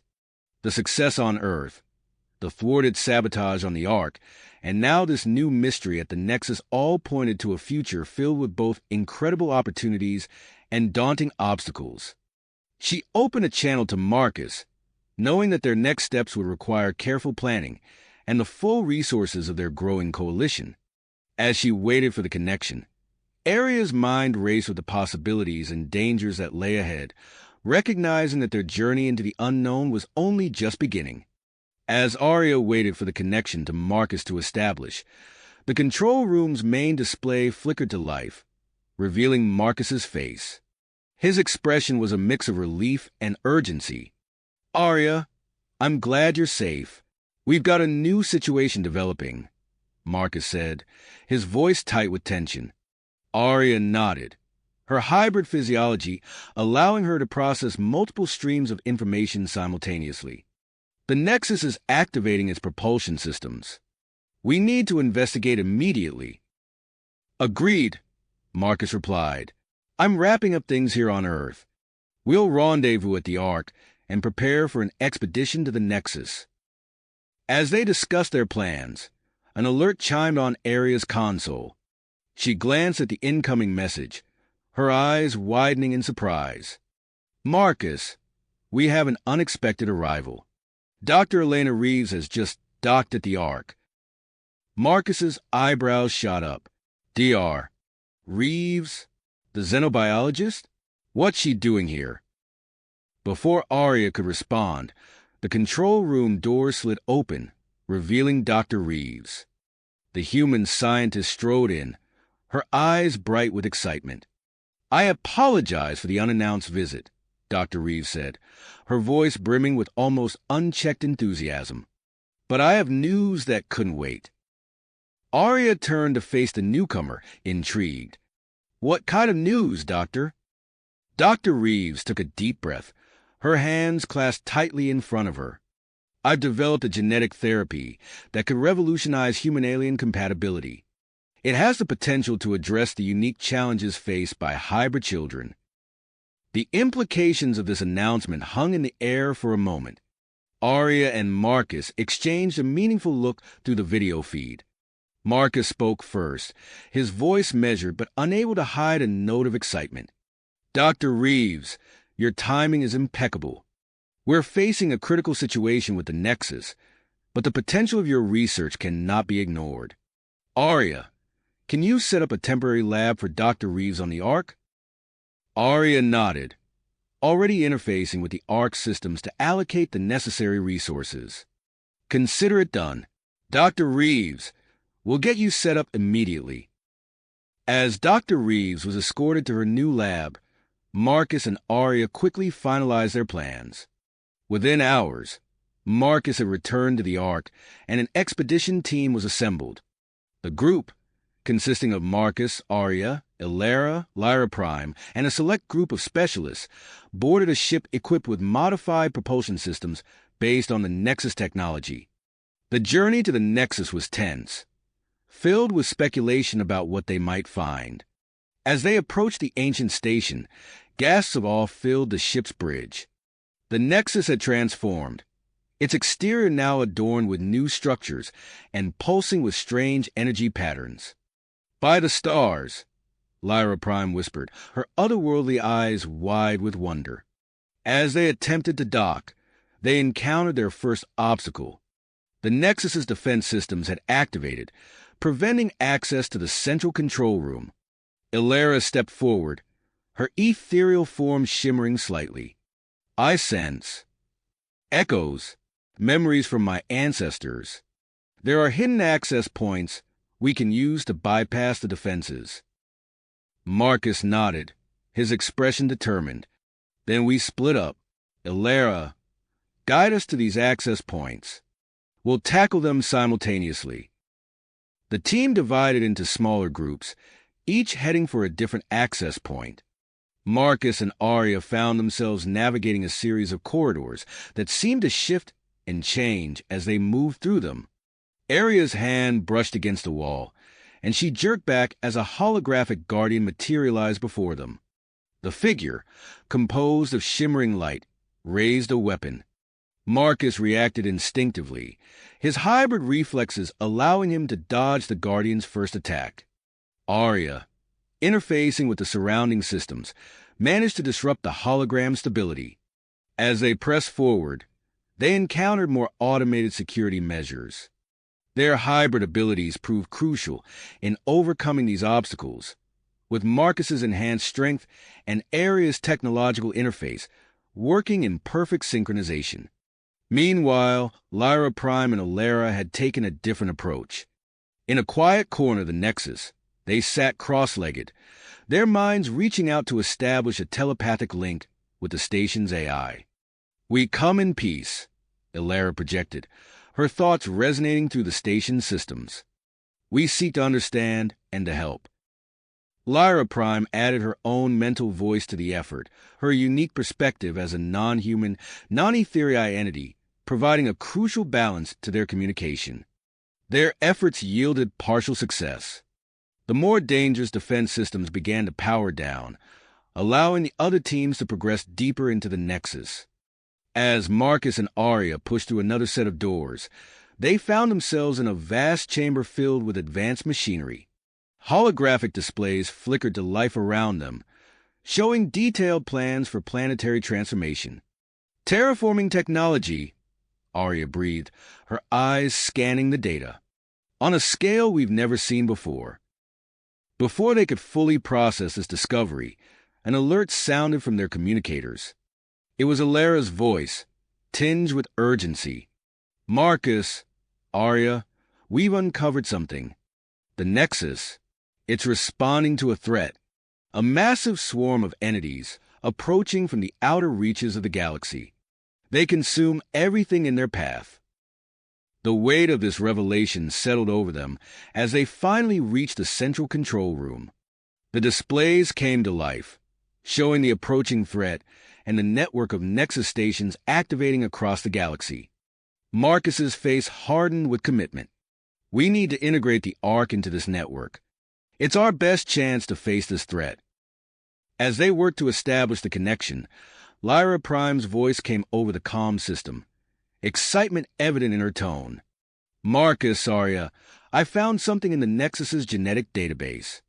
The Etherians. They're connected to humans, more closely than we ever imagined.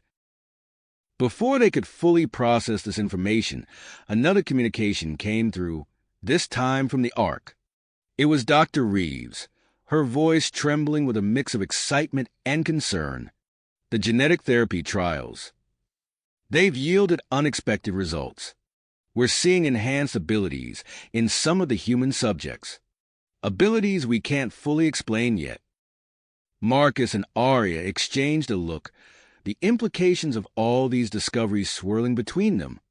As the initial connection between the Ark and the Nexus network established, energy patterns began to shift and flow between the two structures. They prepared to return to the Ark, knowing that the challenges ahead were greater than anything they had faced before. As they boarded their ship, Marcus and Arya found a moment of quiet amidst the chaos. Arya's hand found Marcus's, their fingers intertwining. No words were needed as they gazed out at the transformed Nexus, the weight of their decisions and the uncertainty of the future hanging between them. Together, they turned towards their ship, ready to face whatever lay ahead. As the ship's engines hummed to life, they knew that their return to the Ark would mark the beginning of a new chapter in their interstellar odyssey. The journey back was filled with tense discussions and hurried preparations. As they approached the Ark, Arya's eyes widened in astonishment. The familiar silhouette of the station had undergone a dramatic transformation. New structures protruded from its hull, pulsing with the same energy patterns they had observed on the Nexus. By the stars, Marcus breathed, leaning forward in his seat. The integration with the Nexus network has already begun. As they docked, they were greeted by a flurry of activity.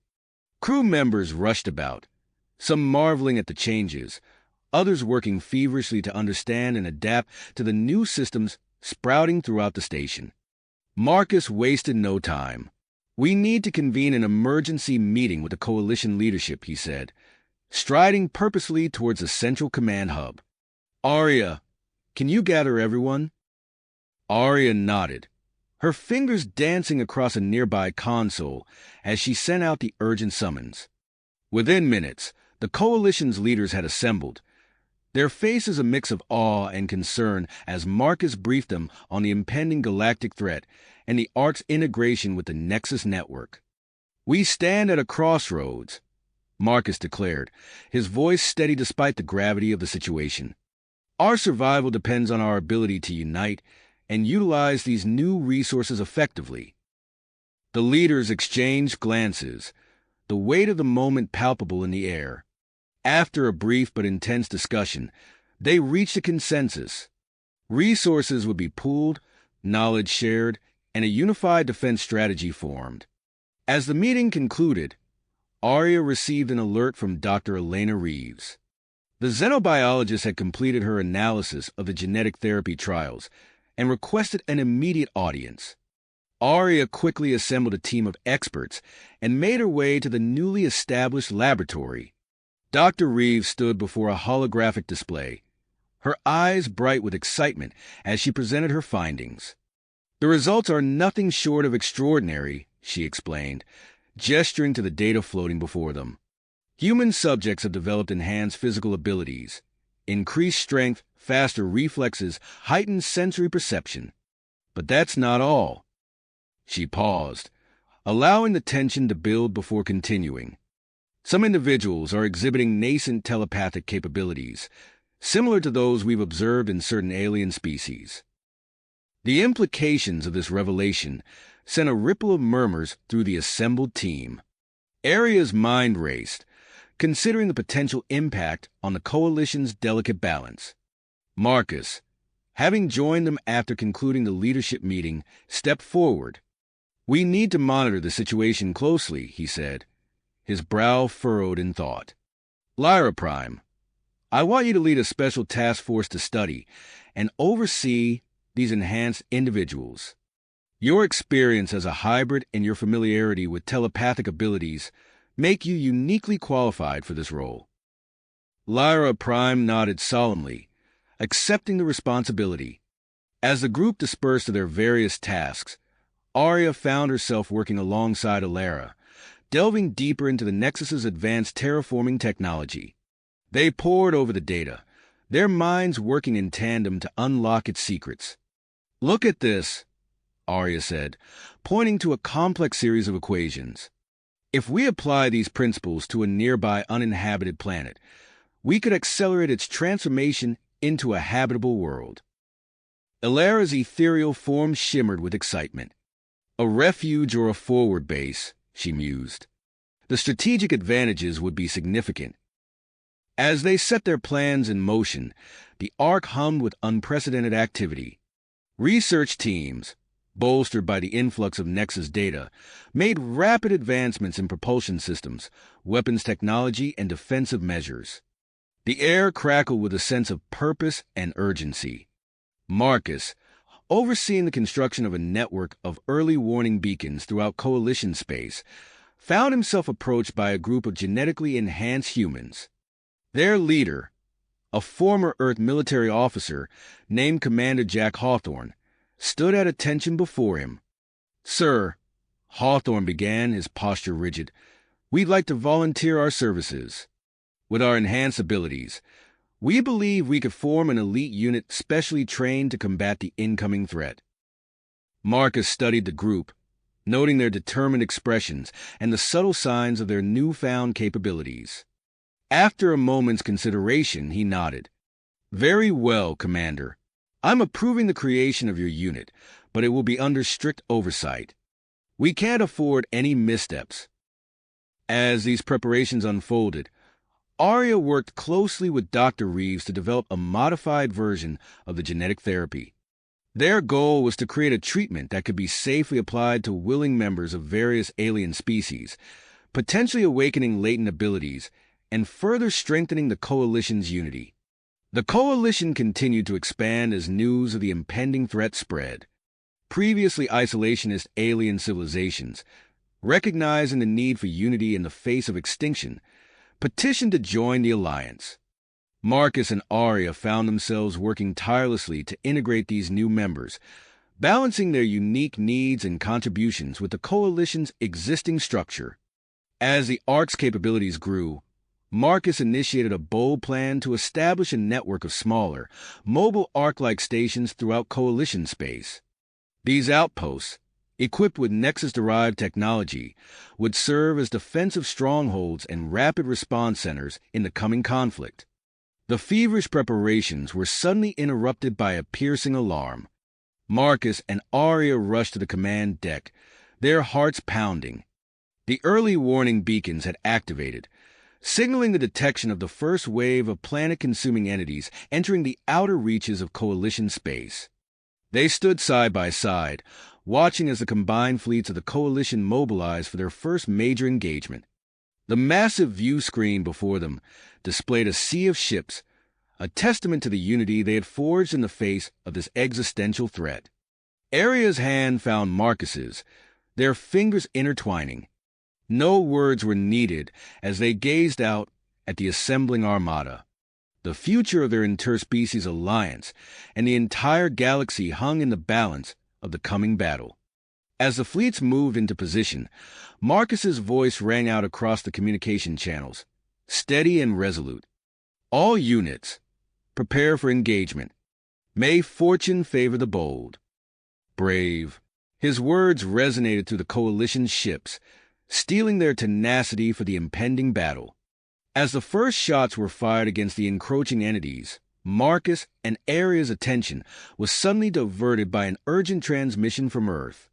The holographic display flickered to life, revealing the concerned face of Dr. James Coleman, a respected xenobiologist known for his groundbreaking work in interspecies compatibility research.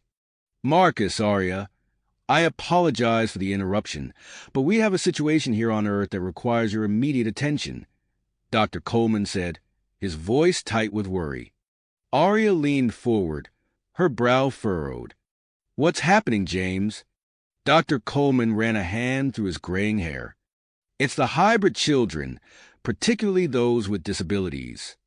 They're facing increased bullying and discrimination due to rising tensions from the galactic threat. My daughters, Zara and Lyra, they're struggling. Marcus and Aria exchanged a glance, their expressions mirroring each other's concern. Despite the chaos of the ongoing battle, they knew they couldn't ignore this issue. We're on our way, Marcus said decisively. He turned to Admiral Kira, a seasoned Etherii warrior. Admiral, you have command of the fleet. We'll return as soon as we can.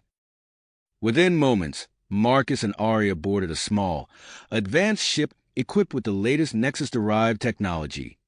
As they sped towards Earth, Aria pored over the data Dr. Coleman had sent. Zara and Lyra, she murmured, her eyes scanning the information. Twin sisters, born to a human father and an alien mother from a species known for their empathic abilities. Marcus nodded, his hands steady on the controls. If we can address this situation effectively, it could have far-reaching implications for the Coalition's unity. As they entered Earth's atmosphere, the stark contrast between the peaceful blue planet and the cosmic battle they'd left behind was not lost on them. They landed near a nondescript school building where Dr. Coleman waited, his daughters clinging to his sides. Zara and Lyra, despite their physical disabilities, radiated a quiet strength. Their eyes, a striking blend of human and alien features, seemed to look right through Marcus and Aria. Thank you for coming, Dr. Coleman said, relief evident in his voice. I've arranged for a public event at the school. Students, parents, and community leaders, both human and alien, will be in attendance. Marcus nodded, his mind already formulating a plan. Perfect. It's time we show them the true strength of our diversity. The school's auditorium buzzed with nervous energy as humans and aliens alike filed in, their curious gazes fixed on the stage where Marcus and Aria stood. As the room settled, Marcus stepped forward, his presence commanding attention. I stand before you today not just as a leader of the Coalition, but as one of you, he began, his voice carrying to every corner of the room. I am a hybrid, born of two worlds, just like many of the children here. A ripple of surprise moved through the audience. Marcus continued, recounting the story of how he and Aria's relationship had led to the formation of the Interspecies Coalition. As he spoke, Aria demonstrated some of her unique abilities, her hybrid physiology allowing her to manipulate energy in ways that left the audience gasping in awe. Dr. Coleman then introduced Zara and Lyra. The twins moved to the center of the stage, their movements careful but determined. Despite their physical limitations, there was an undeniable power in their presence. We'd like to share something with you, Zara said, her voice soft but clear. A gift, Lyra added, from both sides of our heritage. With their father's encouraging nod, the twins closed their eyes in concentration. A gentle hum filled the air as they established a telepathic link with willing participants in the audience. Gasps of wonder echoed through the room as humans experienced alien emotions and aliens felt the depth of human feelings. The atmosphere in the auditorium transformed, barriers of misunderstanding and fear crumbling in the face of this shared experience. Marcus watched with pride as former bullies approached the twins, their faces etched with newfound respect and understanding. Suddenly, alarms blared throughout the building. Marcus's communicator crackled to life with an urgent message from the Coalition fleet. A planet-consuming entity has broken through our defenses. Admiral Kira's voice rang out, tense with urgency. It's heading straight for Earth. The room erupted in panic, but Marcus raised his hands, calling for calm. We have the strength to face this threat, he declared, his voice steady. Together. As Marcus and Arya rushed to coordinate with the fleet, something unexpected happened. Zara and Lyra, their eyes wide with a mix of fear and commitment, stepped forward. We can help, Zara said, her voice trembling slightly. Lyra nodded in agreement. We can feel it. The entity? It's scared. Intrigued, Marcus knelt before the twins. What do you mean? It's looking for something, Zara explained, her brow furrowed in concentration. A home, Lyra finished, her eyes meeting her sister's. In that moment, Marcus saw not just two children, but a key to potentially ending this conflict. He turned to Arya, a plan already forming in his mind. The terraforming technology, he said urgently. If we can create a suitable habitat. Arya's eyes widened in understanding. We could offer them a home instead of destruction. As the entity approached Earth, Marcus, Arya, and the twins worked feverishly to establish communication. The girls' empathic abilities, enhanced by their hybrid nature, allowed them to form a rudimentary link with the creature. Through this connection, they learned of the entity's desperate search for a compatible world. Marcus, seizing the opportunity, proposed his daring plan. Using the Nexus-derived terraforming technology, they would create a suitable habitat for the entity and its kind in an uninhabited star system. The entity, understanding the offer through its telepathic link with the twins, halted its advance. A tense moment passed as the creature considered the proposal. Then, to everyone's relief, it agreed. Over the next few weeks, Marcus and Arya led a massive cooperative effort. Humans, aliens, and hybrids worked side by side, their combined knowledge and skills bringing the terraforming project to life. The school bullies who had once targeted hybrid children now worked alongside them, their previous prejudices replaced by a growing respect and camaraderie. As the new world took shape, news spread of the Coalition's innovative solution. The main swarm of planet-consuming entities, drawn by the promise of a new home, entered negotiations. Hybrid individuals with enhanced empathic abilities facilitated these talks, bridging the vast differences between the Coalition and the entities. Finally, a truce was reached. The entities agreed to settle in the newly terraformed star system, ending their destructive journey across the galaxy. As Marcus watched the first of these beings descend upon their new home, he felt a profound sense of accomplishment. Beside him, Arya squeezed his hand. "We did it," she said softly, her voice filled with wonder. Marcus nodded, his gaze sweeping over the diverse group of beings that had made this miracle possible. Humans stood shoulder to shoulder with aliens of all shapes and sizes. Hybrid children, including Zara and Lyra, played together, their differences celebrated rather than shunned. "No," Marcus replied, a smile spreading across his face. "We did it. All of us, together." As they turned to face the challenges and opportunities that lay ahead, Marcus and Arya knew that this was just the beginning. The galaxy was changing, and with it, the very definition of what it meant to be part of this vast, interconnected cosmos. You have reached the end of the story. If you enjoyed this story and want to support us, please leave a like and subscribe to our channel, and for every comment that says 88, I will heart every single one of them. Thank you for your time.